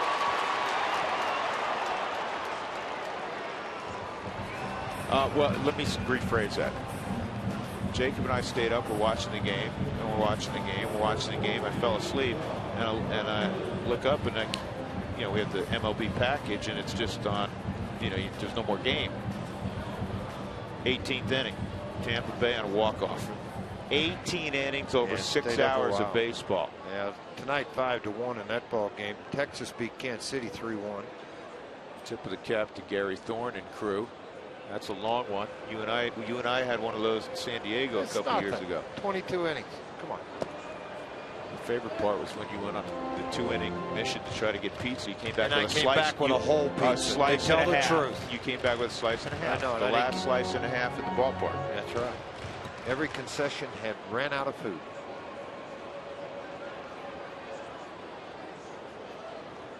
That game ended, I think, after 2 in the morning, and they had a 1 p.m. game. Culberson takes off, and Charlie steals another base, second of the ball game. Bang on the year. Little protection swing by Rutledge too.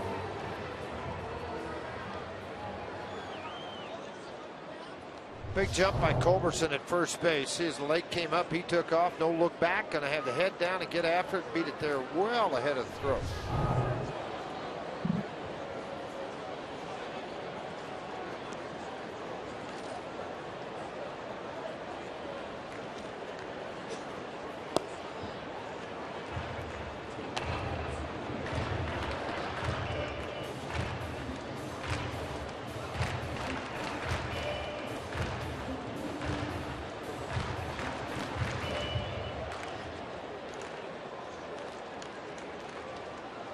Two and 1 to count on Rutledge.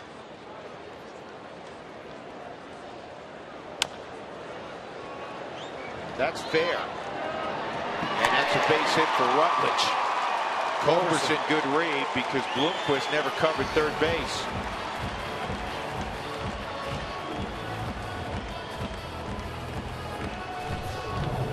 There it is. Slow tapper up the third base line, very deep behind the line. Davidson comes to get it. High throw. No chance to get Rutledge with his speed. Culberson advanced when he noticed third base was empty. By the way, Drew, just for the record, there are 6 Charlies currently in the big leagues. The 2 of them are here. Charlie Furbish in Seattle, Brewer in Arizona, Leesman in Chicago White Sox, and Charlie Morton in Pittsburgh. Give Charlie Dougie Morton a task, he'll find you the answer. Charles Nagy out to visit just for a minute with his pitcher.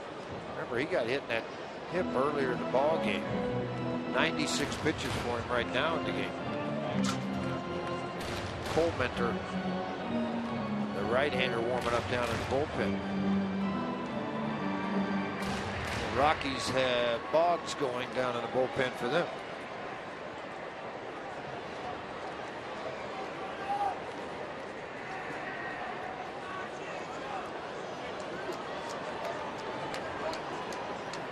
Mitchell. Boggs.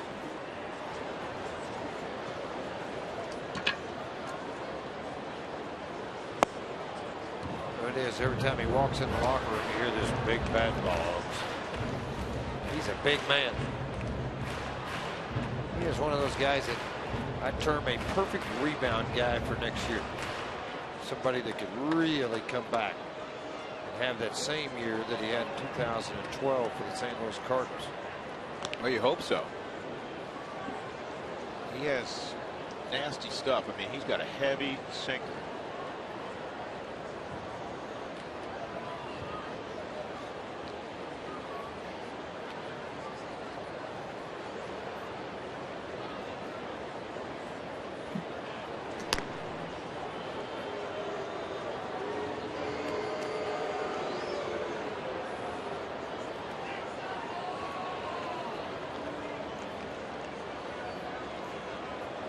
Rockies have been out hit 11-6 tonight. Sitting at a game over 500 against the West this year. That has not been the issue. Now they've played inside the division. It has not been an issue against the Central. It's been the East, and it's been interleague play. They've not played well at all against the American League.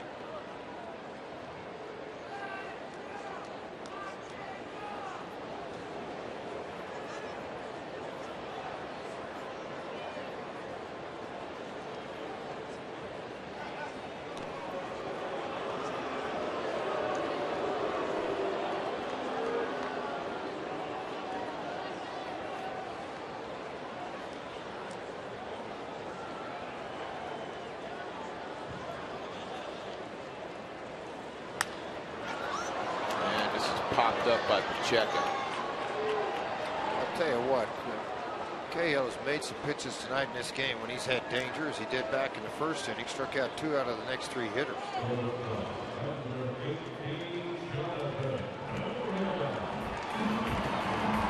College football fans, don't miss Big Sky football on Root Sports Thursday night. Tune in at 6 p.m. as Portland State will host the Cal Poly Mustangs. The best in Big Sky football right here on Root Sports.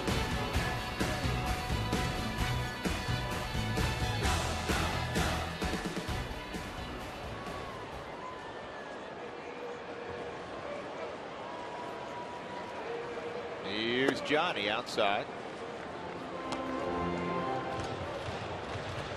Remember that show, George? You just like doing that, don't you? Here's Johnny. Remember that?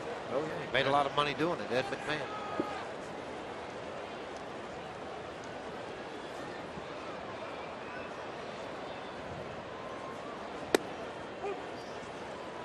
One and one on Herrera.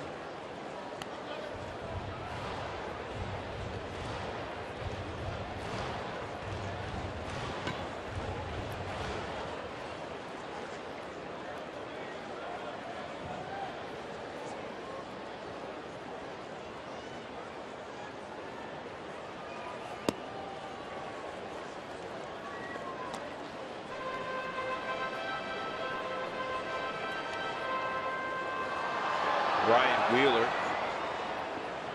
on deck, hoping for an opportunity here in the 6th.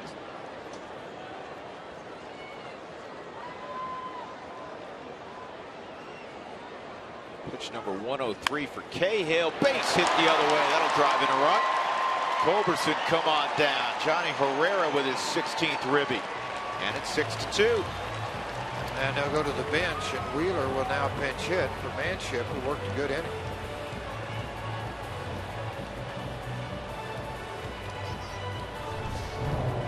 Kirk Gibson's going to go to his bullpen too. Sliced away on the changeup, right out of the reach of Davidson at third base. Lundqvist is short. Make that jog in, and that'll be the end for Cahill. He gives up a couple of runs on 7 hits and 5 2/3 innings.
Count, the charitable campaign from the Rockies and Root Sports. Every Rockies hit in the second half of the season will mean a donation to Children's Hospital Colorado and a Special Olympics Colorado. Go to Rockies.com/headcount to donate today.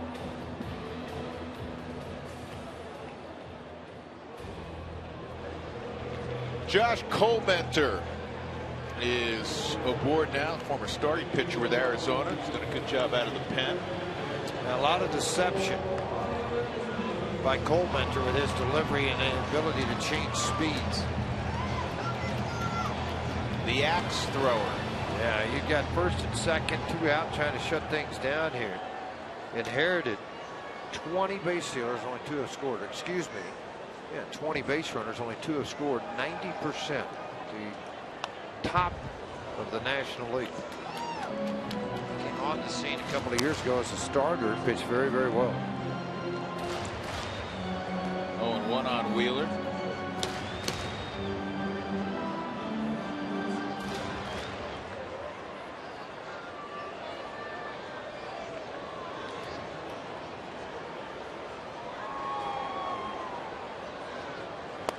Boy, that's that great changeup. Almost works as a screwball at 77 miles an hour.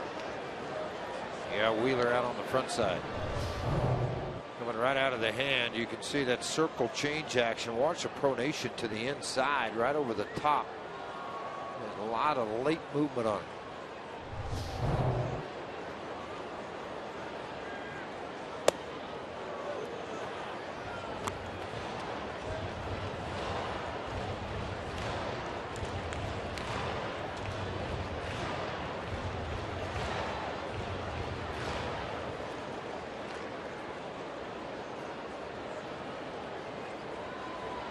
Go back to the changeup, trying to run it under the underside, or you go back heater again. They went fastball in on the belly.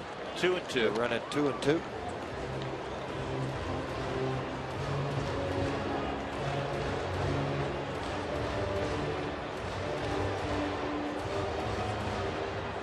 You see the number of off speeds thrown this year. The Rockies have hit 254 against them. Second best in baseball. What does it tell you? Hitting coaches say all the time, hunt the fastball. Off-speed pitch, and Colmenter gets the strikeout of Wheeler. Rockies do get a run. They put together 3 hits. Herrera drives it in at 6-2.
Who wants tacos? Fans, if you'd like to receive text message alerts when the Rockies do score 7, text the word taco to 720-720. And when that happens, Taco Bell and Root Sports will donate $250 to the Colorado I Have a Dream Foundation.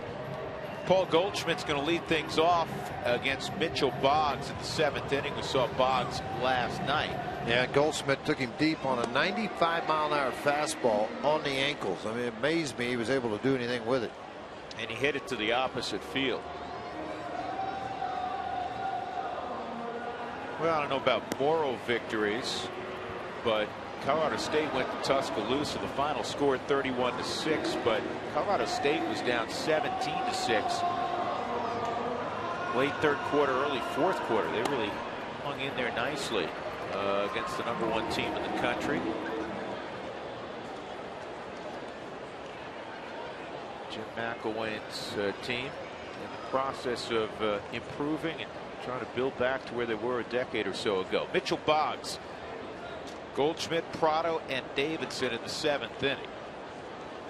All 6 runs charged to Colin McHugh, who gave up the 6 runs on 11 hits in 5 innings. Didn't walk anybody. Struck out 1. Goldschmidt's 0 for 3.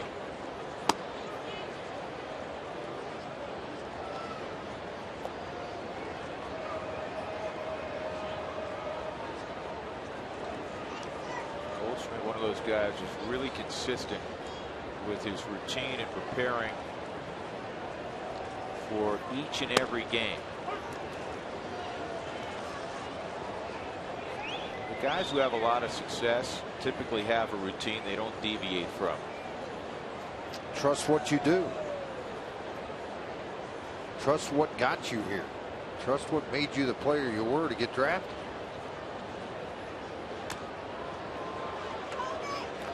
One and two.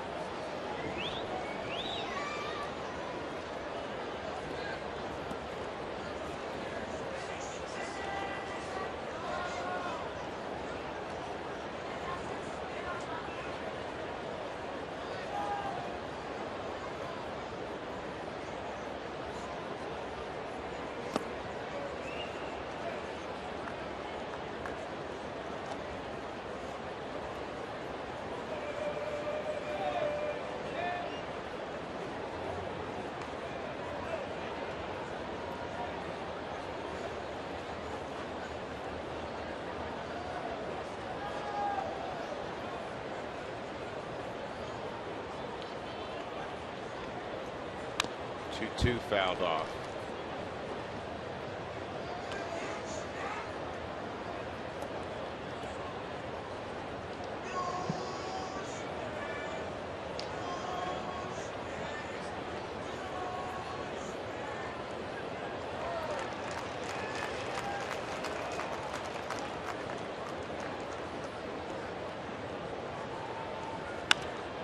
To third, LeMahieu. Fielder, no matter where he's playing. Well, 0 for 4 also, and what Goldschmidt has tonight after a big night last night. Take a behind-the-scenes tour of Coors Field. Group and individual tickets, they're available year-round. Thrill 3 Rockies to set up your date to take a tour of the beautiful ballpark here in Denver.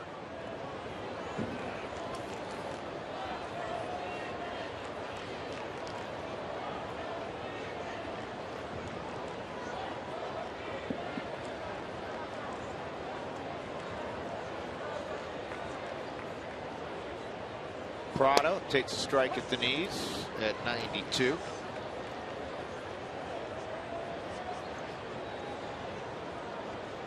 Martin had the huge August, National League Player of the Month in August. It's been a much quieter September for Prado. First season in a Diamondback uniform. Now, how good a deal was it for Kevin Towers to sign Paul Goldschmidt to a 5-year, $32 million contract? That may look like a bargain. Bargain, you think? Next year he's going to play for $1 million. That is one heck of a contract signed. For both parties, quite honestly.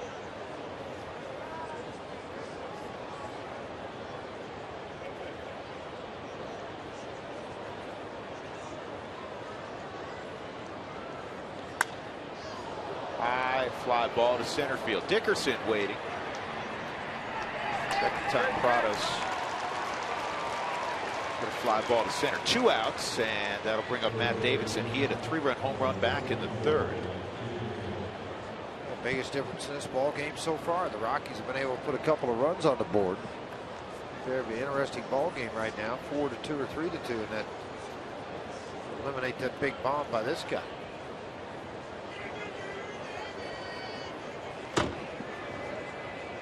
Davidson's a big, strong kid. He's 6'2", 225. 22 years of age. So truly is a youngster. First-round pick back in 2009. Supplemental first-round pick out of Yucaipa, California. To third, foul.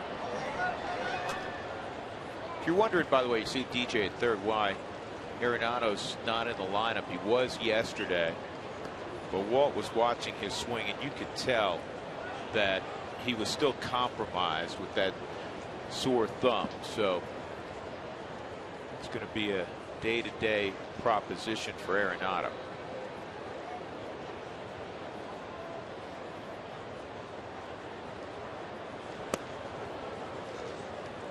One and two.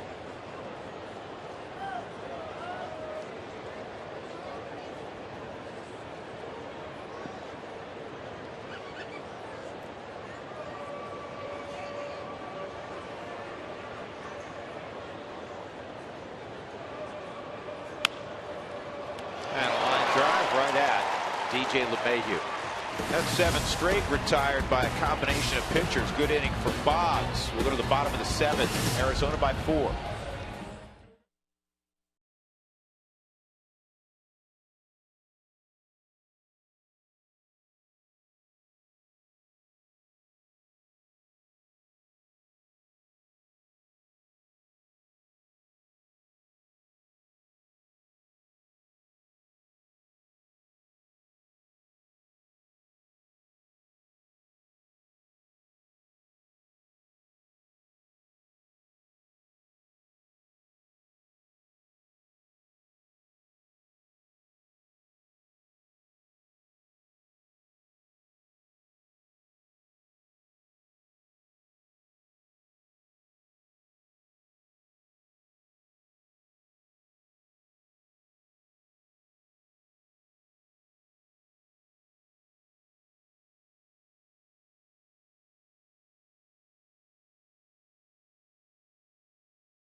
Field. Arizona leads 6-2 as we go to the bottom of the 7th inning.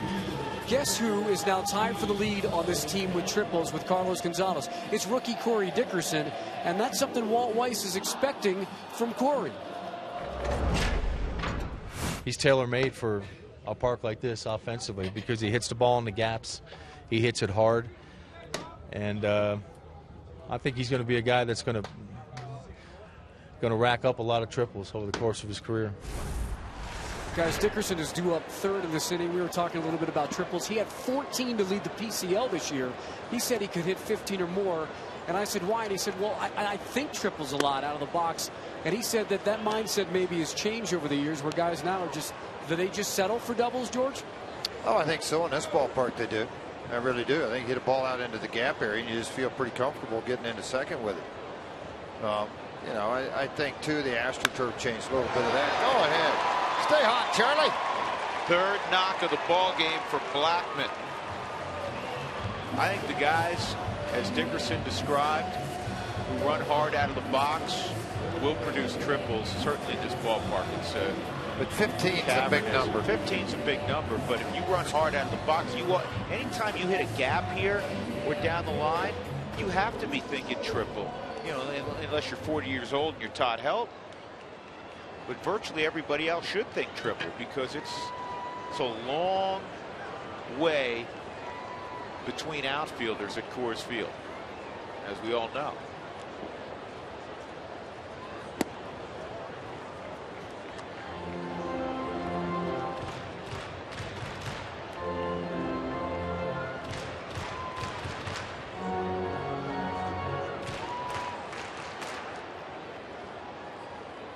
He's 1 for 2 and a walk.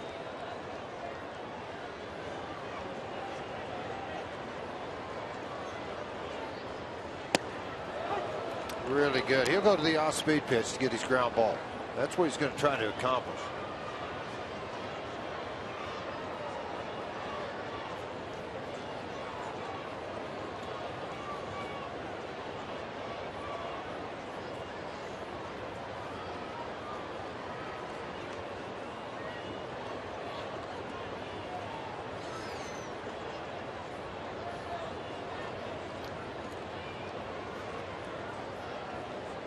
Couple changes for you defensively to tell you about with Arizona after this pitch. 1-1 on DJ LeMahieu.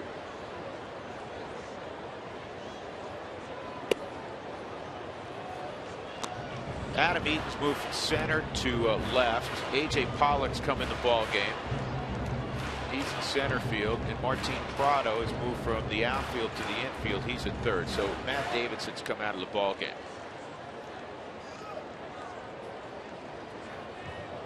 Prado went and got a different glove, a little shorter glove. Value of having him on your ball club.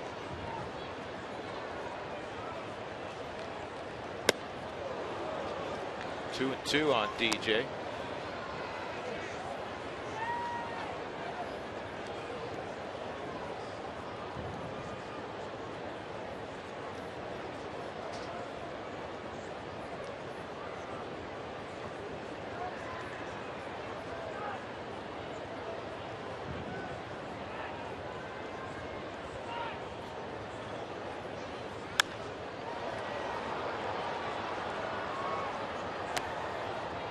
Ball's foul into the seats down the right field line. DJ with a even count at 2-2. Rockies trailing this one 6-2. They've been out hit 11 to 8. Seventh inning or later, DJ LeMahieu, big numbers. 276 RBIs, 4 doubles.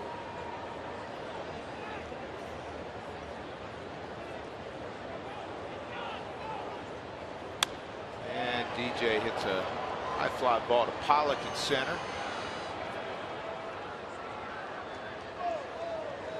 Time for our Coors Light freeze cam. How about the slide earlier by Todd Helton? Good throw by Parra and a better slide by Helton to score the Rockies' first run. Drive-by tag of the plate. Tag and a pullback real quick so there couldn't be any indecision on home plate umpire. Jeff Kellogg. Johnny Herrera did a good job coaching him up at the plate. A lot of guys are on deck. Don't become a sightseer. Stay busy back there and let them know what they need to do and which side of the plate to slide to. Outside on Corey, 1-0.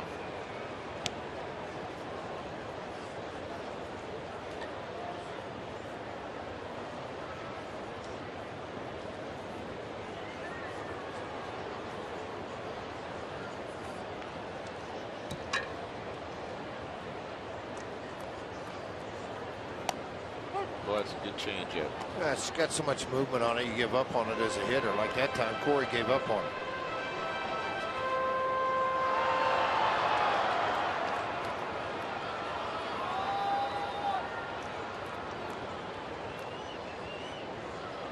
Back trying to throw it back to back to him. Though he does a great job keeping his hands back. He's got a chance to fall in. Eaton gets there. Wow, what a play. Hurry up, Charlie. Well, he had center field speed and left.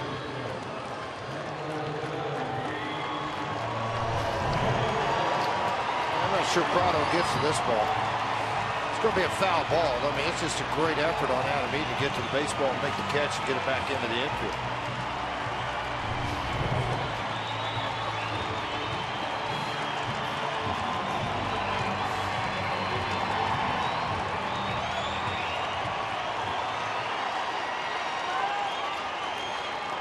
Man, missed it the other day. Todd came to the plate. His first at bat against Adam Wainwright, the outstanding Cardinal pitcher. Crowd stood and gave Todd an ovation, and Adam Wainwright, this ball hit right at Goldschmidt. Adam Wainwright tipped his cap to Helton before proceeding to pitch to him. Rockies done in their half of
Colorado Rockies baseball on Root Sports is brought to you by the Honey Smoked Fish Company, a ready-to-eat energizing superfood you can add to any dish that's healthy and delicious.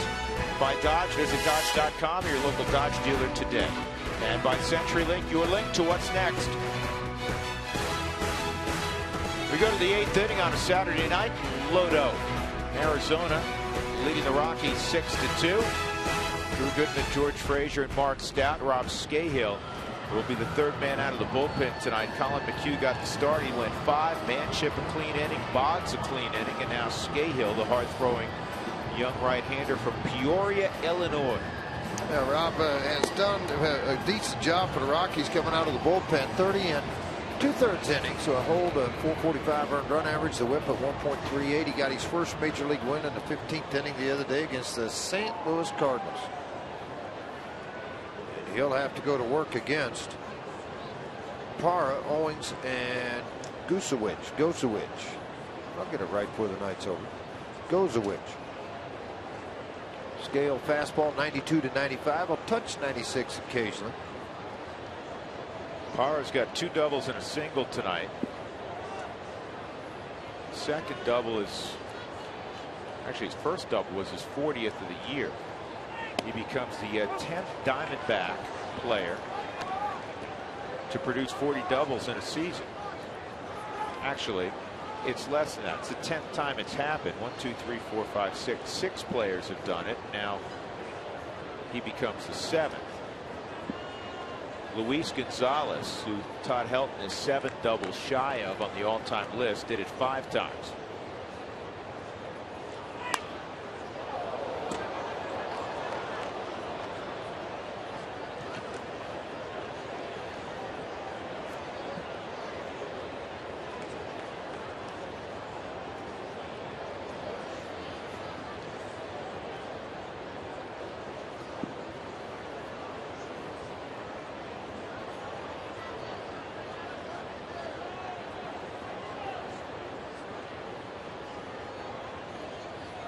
Two. Fastball at 95. That was a low strike called by Jeff Kellogg. 1 out.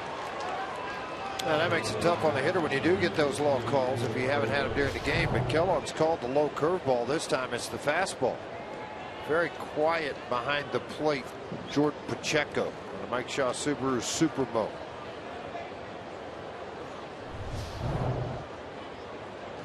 Jordan getting to catch a couple of back-to-back games here at Coors Field, and he's doing a very good job of it. Chris Owings, ball one. Owings 2 hits and 3 at bats, including an RBI double in the third, his first career double.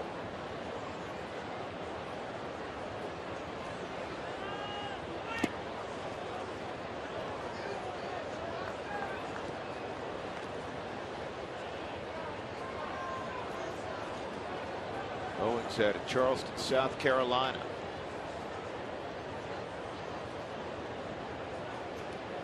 Where the Yankees' low A team is. Heath Bell's been warming up down in the bullpen for the Arizona Diamondbacks. Bouncer deep in the hole. Johnny jump throw on target, but Owings beats it. Third hit of the night for him.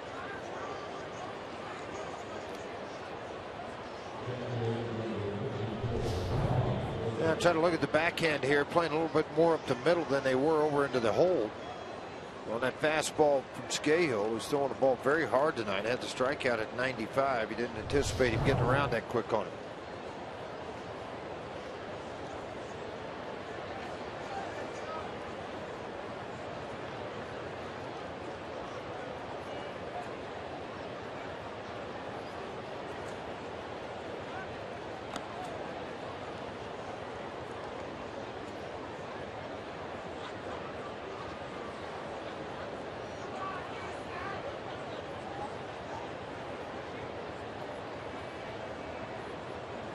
$36,005 the crowd tonight. Big crowd Friday night as well. Rockies are sitting 5th in attendance in the National League. Great tribute to these fans with a team under 500. Drawn more than 2.6 million, closing in on 2.7 million.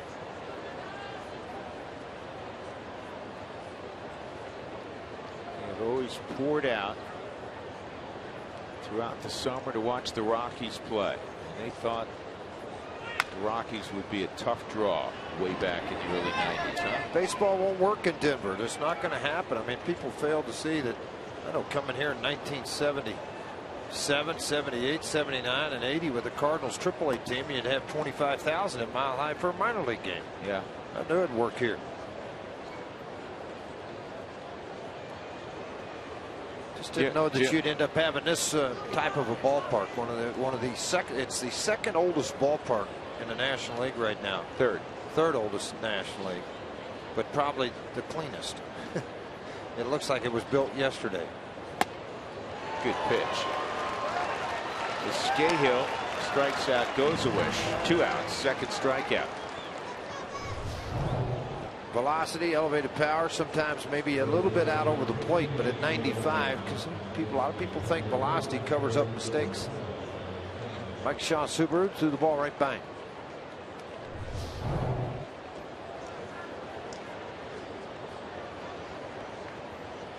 Eric Chavez will pinch hit.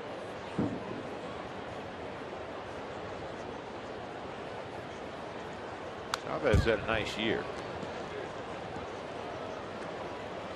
Yes, he has. Chavez hitting .284 with 9 home runs, 44 RBIs, and just 225 at bats.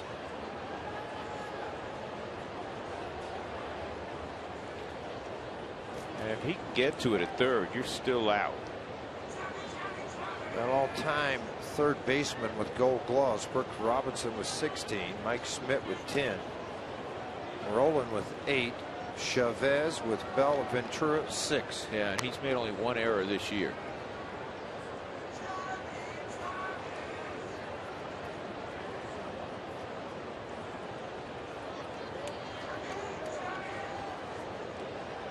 He's hit a couple home runs against the Rockies this year in 9 ball games.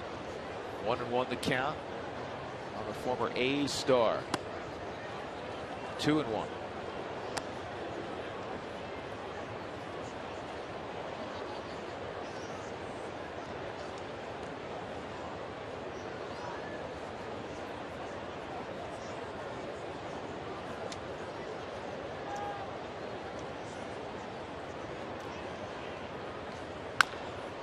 A bouncer to Helton. I got it. Step on the bag, and that's all for Arizona in the 8th. The Rockies have 6 more outs to erase a 4-run deficit.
8th inning. The Rockies will have Culberson, Rutledge, and Pacheco against Heath Bell.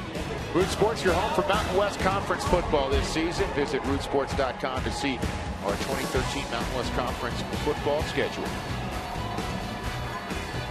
So the former Padre and also Miami Marlin Heath Bell started his career with the New York Mets. Been around a while. Been roughed up of late. He has given up 9 runs in his last 8 2/3. More of a setup guy now. Though since 2009 he has 166 saves. There are only 2 pitchers with more saves in that time frame. Still throws hard, still racks up the strikeouts, averaging better than 10 strikeouts per 9 innings pitched. Culberson with a base hit his last time up to deep short to keep his hitting streak alive. It's now up to 9 games. A career best, of course, for Charlie.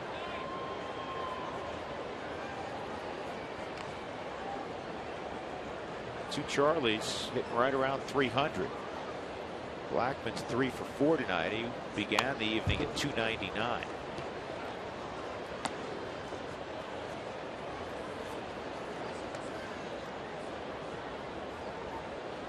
Charlie from a baseball family. He's out of Rome, Georgia. His dad was a terrific player, a pro.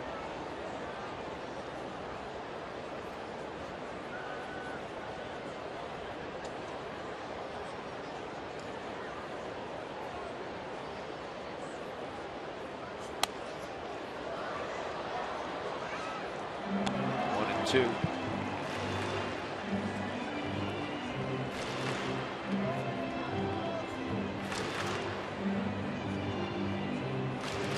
The whole Atlanta area is a athletic hotbed.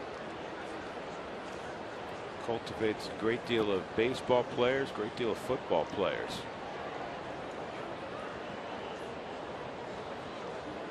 They got the East Cobb group that develops starting at 10 and under. They work it all the way through to 18 and under. They have a lot of tournaments down there. They draw kids in from all over the United States to play for them.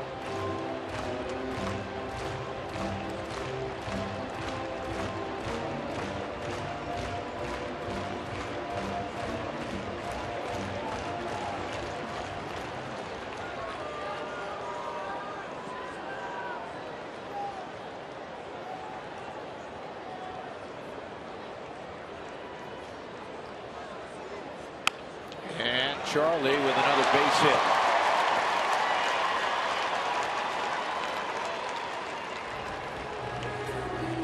Started the night, Charlie did, came into the game tonight hitting 300. He's at 310 now after his second base hit of the ball game. Heath Bell's been beat up a little bit this year. The opposition, that's the slider trying to get it by Charlie, hung up in the zone on a Mike Shaw Subaru Supermoto, shot it right by the third baseman Prado. Bell, the opposition, at 282 against him this year.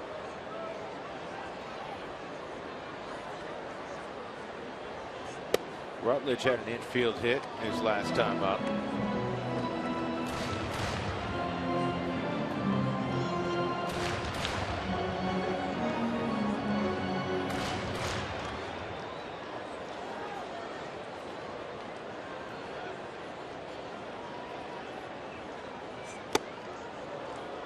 Pretty good heat there. It's right in a perfect spot and on the hands at 91.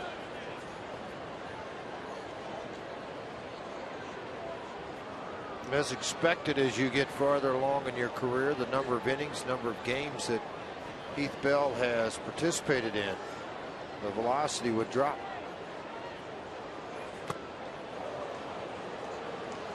And he strikes out Rutledge on a 92-mile-an-hour fastball. Prime, he was 96, 97 miles an hour. That seems to be the demarcation. You get 95 and above, it has hitters' attention. Yeah, and a lot of times guys get to that range and you hear 97 and you're looking for it all the time and it just doesn't happen. 97 is something they may touch at times, but what do you pitch at?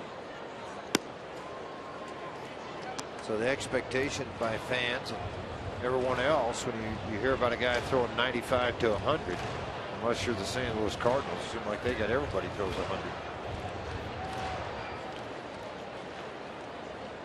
That's why guys like Aroldis Chapman are so unusual, because they work at 98, 99. Pacheco thrown out by Bloomquist, 2 outs. Moving to second is Culberson. That'll bring up Herrera.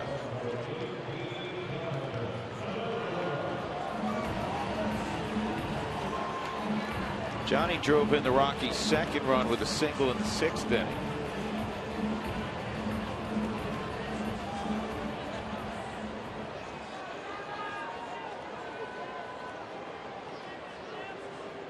Johnny George, here it is, the 3rd week of September.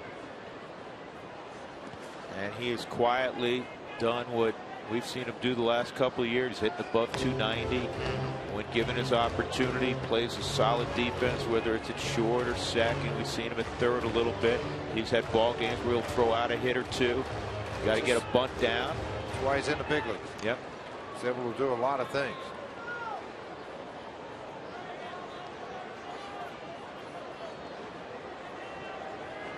Really has a great knowledge of the game, great understanding of who he is.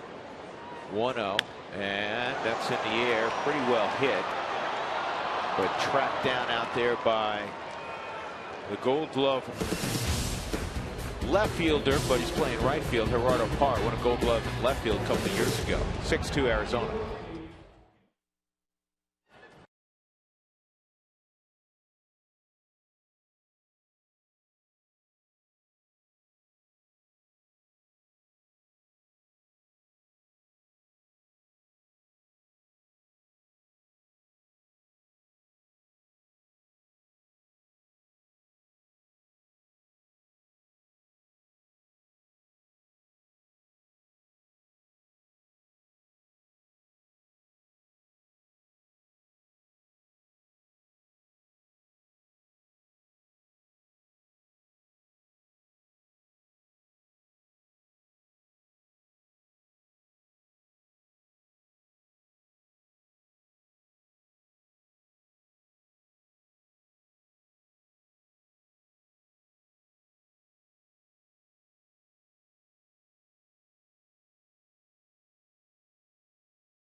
Southwest Airlines. Find our fares online only at southwest.com.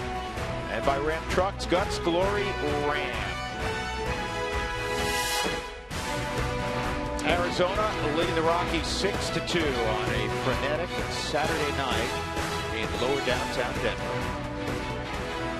Go to center field. Check in with the former Ram, Jenny Cavanaugh. Jenny? Hey, they gave it their best effort today. You know what? Can you say? They played well. They really did.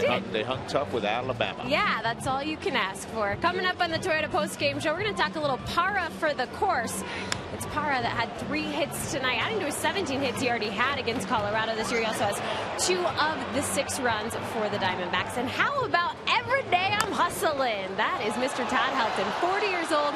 It's not going to stop him. The guy was running smooth on the base path today and called safe at home. You got to like that. Plus, we'll get you down in the clubhouse. It's all coming up in the Toyota Post-Game Show right after baseball. Drew? All right, Jenny, thank you. So we go to the top of the 9th inning. Adam Eaton's at the plate again. Rob Scahill's 2nd inning of work.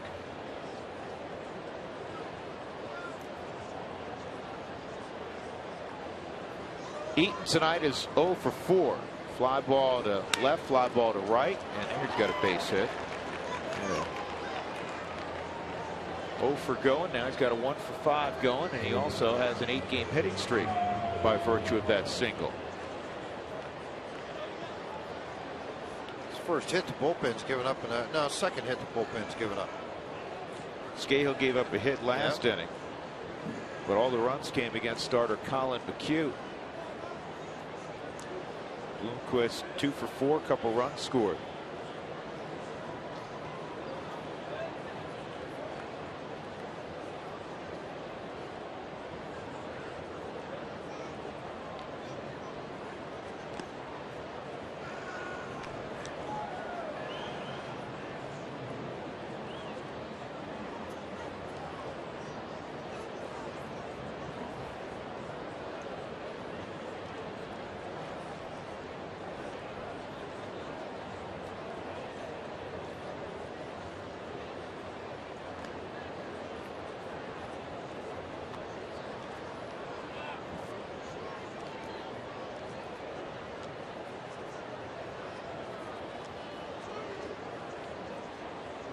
Bloomquist set to go.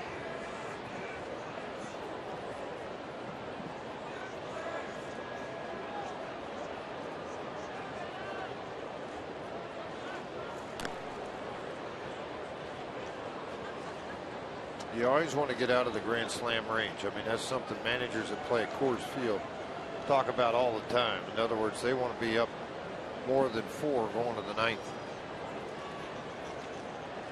It's like Bell's probably going to throw the 9th unless they work their way back around. They got a long ways to work. Nobody up in their bullpen as of yet. Willie's hitting over 400 his last 20 ball games.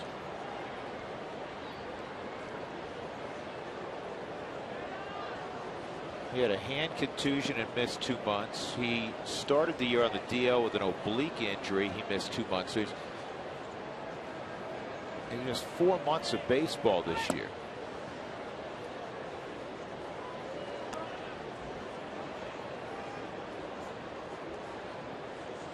Turns 36 in November.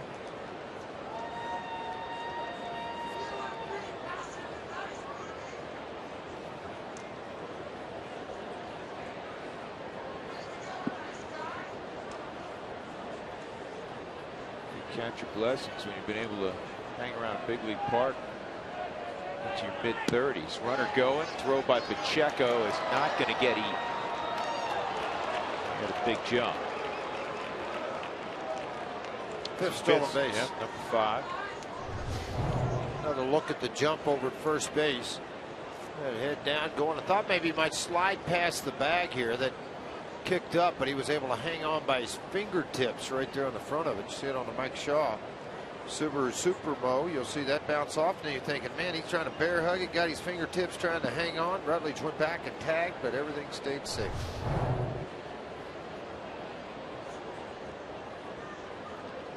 Rockies have 2 stolen bases tonight. Charlie Culberson got both of those. Only 1 for the Diamondbacks. Came here in the 9th.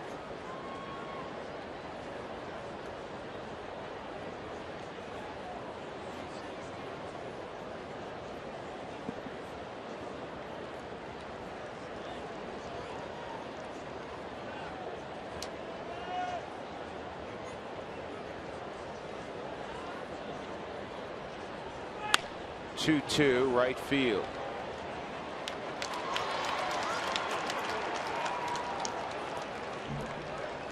Eaton moves up. That'll bring up Goldschmidt. The guy that really appreciates it is the guy coming to the plate on that bat by Bloomquist to advance the runner. Stolen base, moved him over. Now it's Rob Scahill, who squared off against Goldschmidt in the Cal League 3 years ago when Rob was there. He's a starting pitcher for the Modesto Nuts. He's 0 for 1 at the big league level versus Scahill. Goldschmidt 0 for 4. He's got a 10-game hitting streak on the line, hitting .513 during that stretch, including 4 home runs. Strike 1.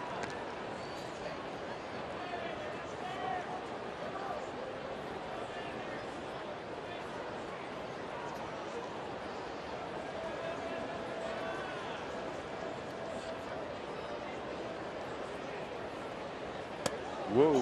Hang on. That'll get your dancing shoes on, right? It'll make you feel a little different when you stand up at home. You're not going to be real comfortable. So you missed by about 1.5 feet, 2 feet. The runner at third, Pacheco, barely hung on to that 94-mile-an-hour heater. Paul Goldschmidt out of Texas State University, twice the Southland Conference Hitter of the Year. Yeah, one other player in the big leagues right now to that same school, Tommy Fields, up with the California Angels. Los Angeles Angels at Anaheim, or whatever you want to call it.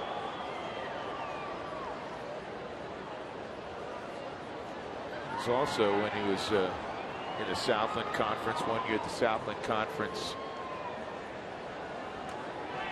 Student Athlete of the Year, 2-2. Scholar Athlete of the Year, the official name of that title he won.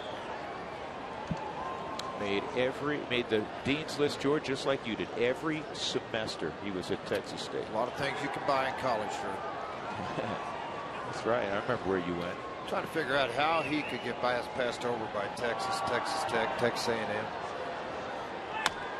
Slowly hit, and look at that. That's how he's going to keep his inning streak alive, and he's going to get an RBI out of it also.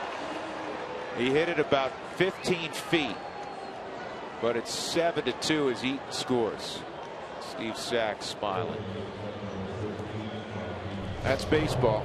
Yeah, nothing to do about it. I mean, good pitch by Scahill. It topped right out in front of the plate. You got LeMahieu playing deep. So you're going to have the runner come on. Eaton's going to come on as soon as the ball's hit. Slow roller right here. And then second time that's happened to a Rockies pitchers. Happened to McHugh early in the ball game. Now Scahill here in the ninth.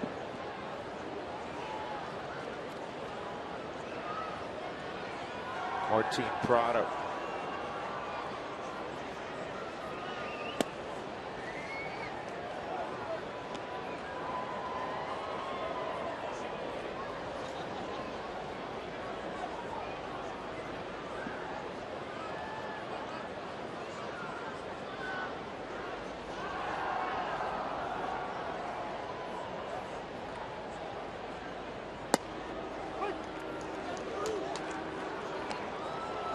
Trying to get the double play ball. Scaravez get out of this inning, get back in that dugout.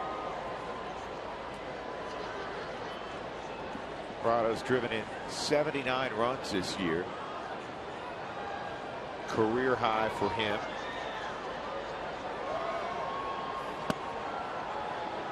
Drove in 30 in August. He's hitting .323 since the All-Star break. Got off to a slow start. He admittedly put a lot of pressure on himself. New contract, new team.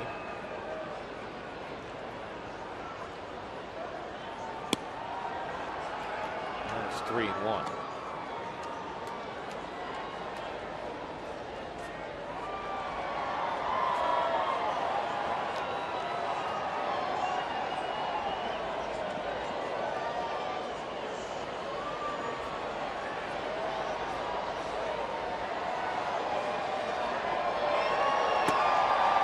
Ball 4.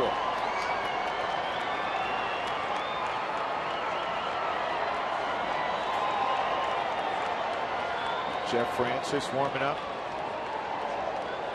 Doug, I want to ask you a question. Have you ever seen a silent wave where everybody just did their armpit thing? Yeah. You haven't? I heard these were really big at Ithaca. Yeah, absolutely, Frazier. All 5 of them. Yak. This copyrighted telecast presented by authority of the Colorado Rockies may not be reproduced or retransmitted in any form. The accounts and descriptions of this game may not be disseminated without the express written consent of the Colorado Rockies. There's Jeff getting loose. Bo McLaughlin looking on. Arizona leading 7-2. Scahill with 2 runners on, 1 out, and Matt Davidson, who's 1 for 4, but it was a big one. A 3-run home run in the 3rd inning over the center field fence. That expanded a 2-run Diamondback lead to 5-zip at the top.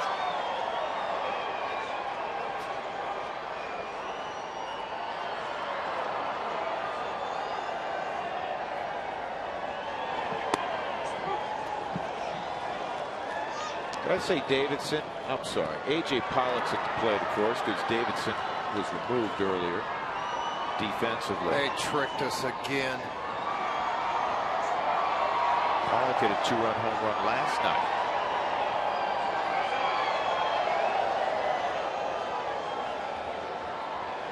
Here's the 0-1 to A.J. Good fastball. That's a little cutter on it.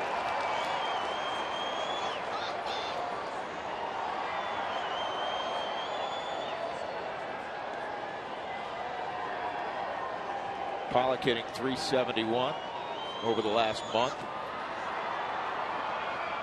He was up last year, but this officially is his rookie year.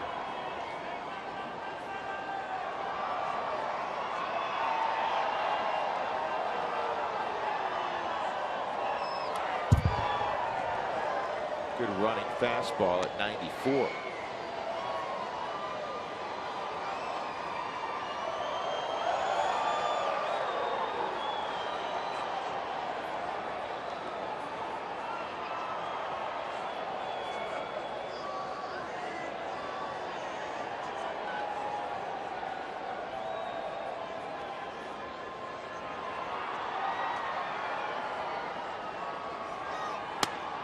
Struck him out. Slider. But at 89 miles an hour, you can miss your location a little bit. You still have a little bit of movement on it. That ball got by him. Not a very healthy swing on this pitch from Rob Scahill. Must have had a lot of deception behind it.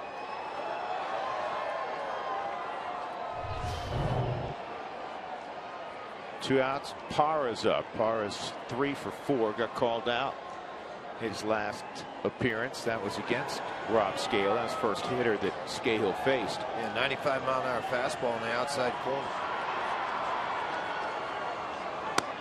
Goes slider and touches the outside corner there.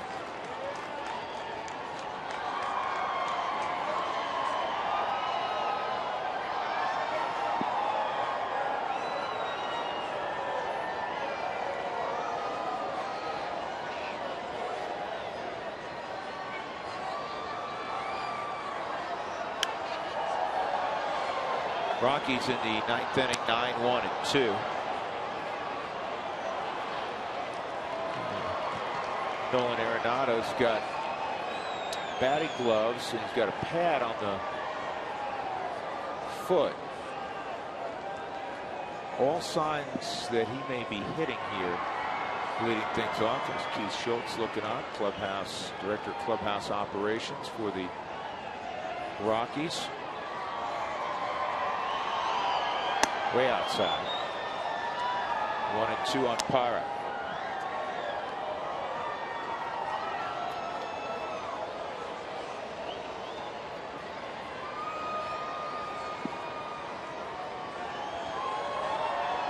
Looking out there, George, there's only one guy who started on opening day. That's Todd Helton, of course. LeMahieu's had a really solid year. Did not make the 25-man roster that broke north from Scottsdale. Another run for the Diamondbacks as they put together a couple of hits and a walk. They have a 7-2 lead as we go to the bottom of the ninth.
Going to pinch hit and lead things off in the bottom of the 9th inning. And then Charlie Blackmon and DJ LeMahieu. Heath Bell remains on the hill for Arizona. Arenado started yesterday and went 1 for 3 and a walk. Singled and scored a run in the 8th inning of yesterday's ball game, a 9-4 win for the Rockies. 9 runs, by the way, the most the Rockies have scored in a single game against Arizona this year. They've produce many runs against the Diamondbacks staff in 2013.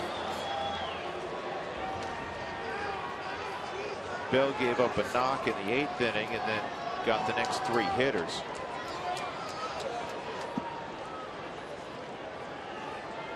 So Nolan Arenado.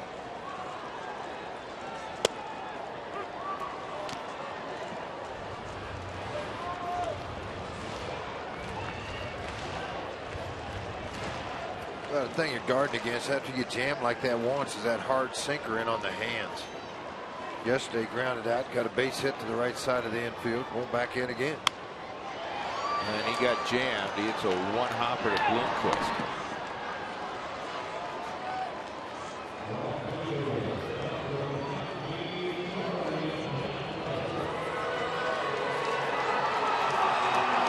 There's the hitting start for the Rockies tonight. It seems like every night. Charlie Blackmon. He has a third of the Rockies' hits. Double in the first, single in the third. He grounded out to second in the 5th, and then lined a single up the middle in the 7th. Average at 307.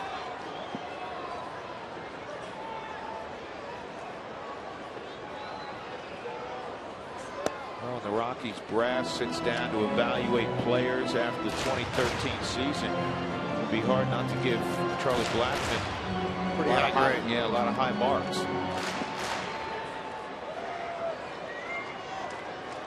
3 of his 5 home runs have come against left-handers. It's another thing that stands out. High strike called by Jeff Kellogg. It's 1-1.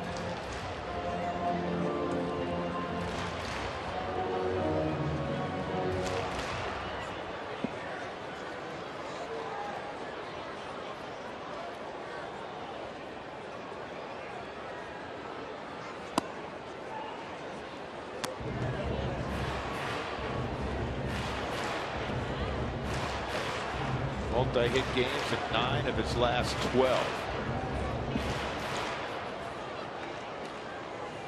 Juan Nicasio tomorrow against the left-hander Patrick Corbin. This is in the air to center field. Pollock's got it. 2 gone.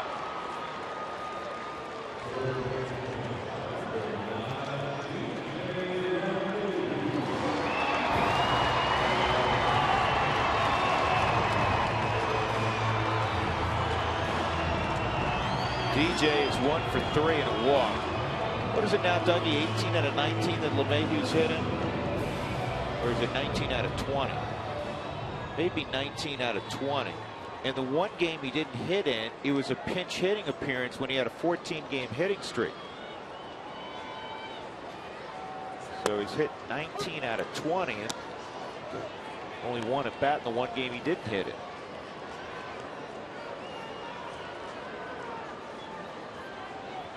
Or maybe we're talking about a 20-game hit streak, right?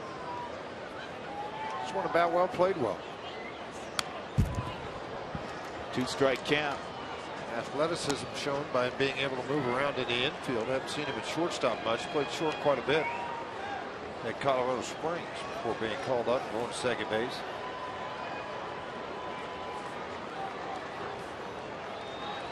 Good teammate. Good guy in the locker room.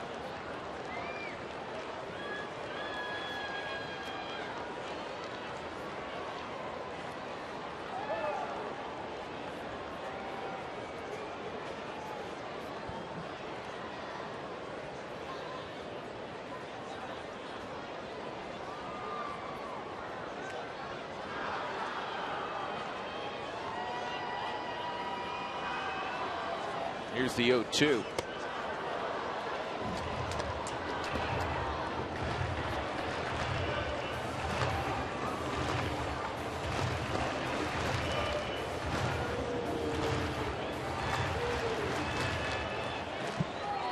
Next week, Keith Bell turned 36. The 1-2. And that's too tall.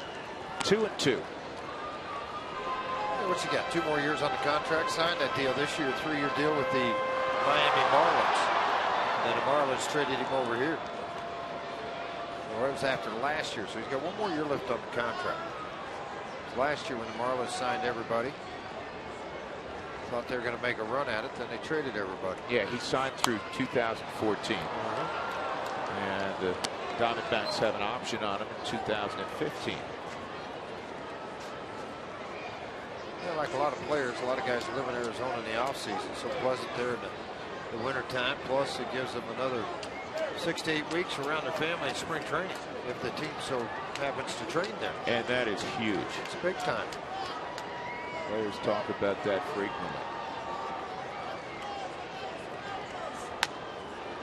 Bouncing ball to Goldschmidt. He'll run to the bag, and this one is victory for the Arizona Diamondbacks. They prevail 7-2 tonight over the Rockies. Heath Bell working the final couple of innings. Trevor Cahill will get the win. He improves to 8-10. He's won his last 5 decisions. And Colin McHugh takes the loss for the Rockies. So we'll play the rubber game tomorrow afternoon. Again, Juan Nicasio against Patrick Corbin. Jimmy John's freaky fast delivery of the game. We go back to the 3rd inning. 2 men on for the youngster Matt Davidson. And the 22-year-old third base prospect hit one out to dead center field. He got a high fastball. He did not miss it. And at that point, it gave the Diamondbacks a 5-0 lead. Visit JimmyJohns.com to find a location near you. We invite you to stick around. The Toyota postgame show is up next. The Diamondbacks win it 7-2 tonight over the Rockies.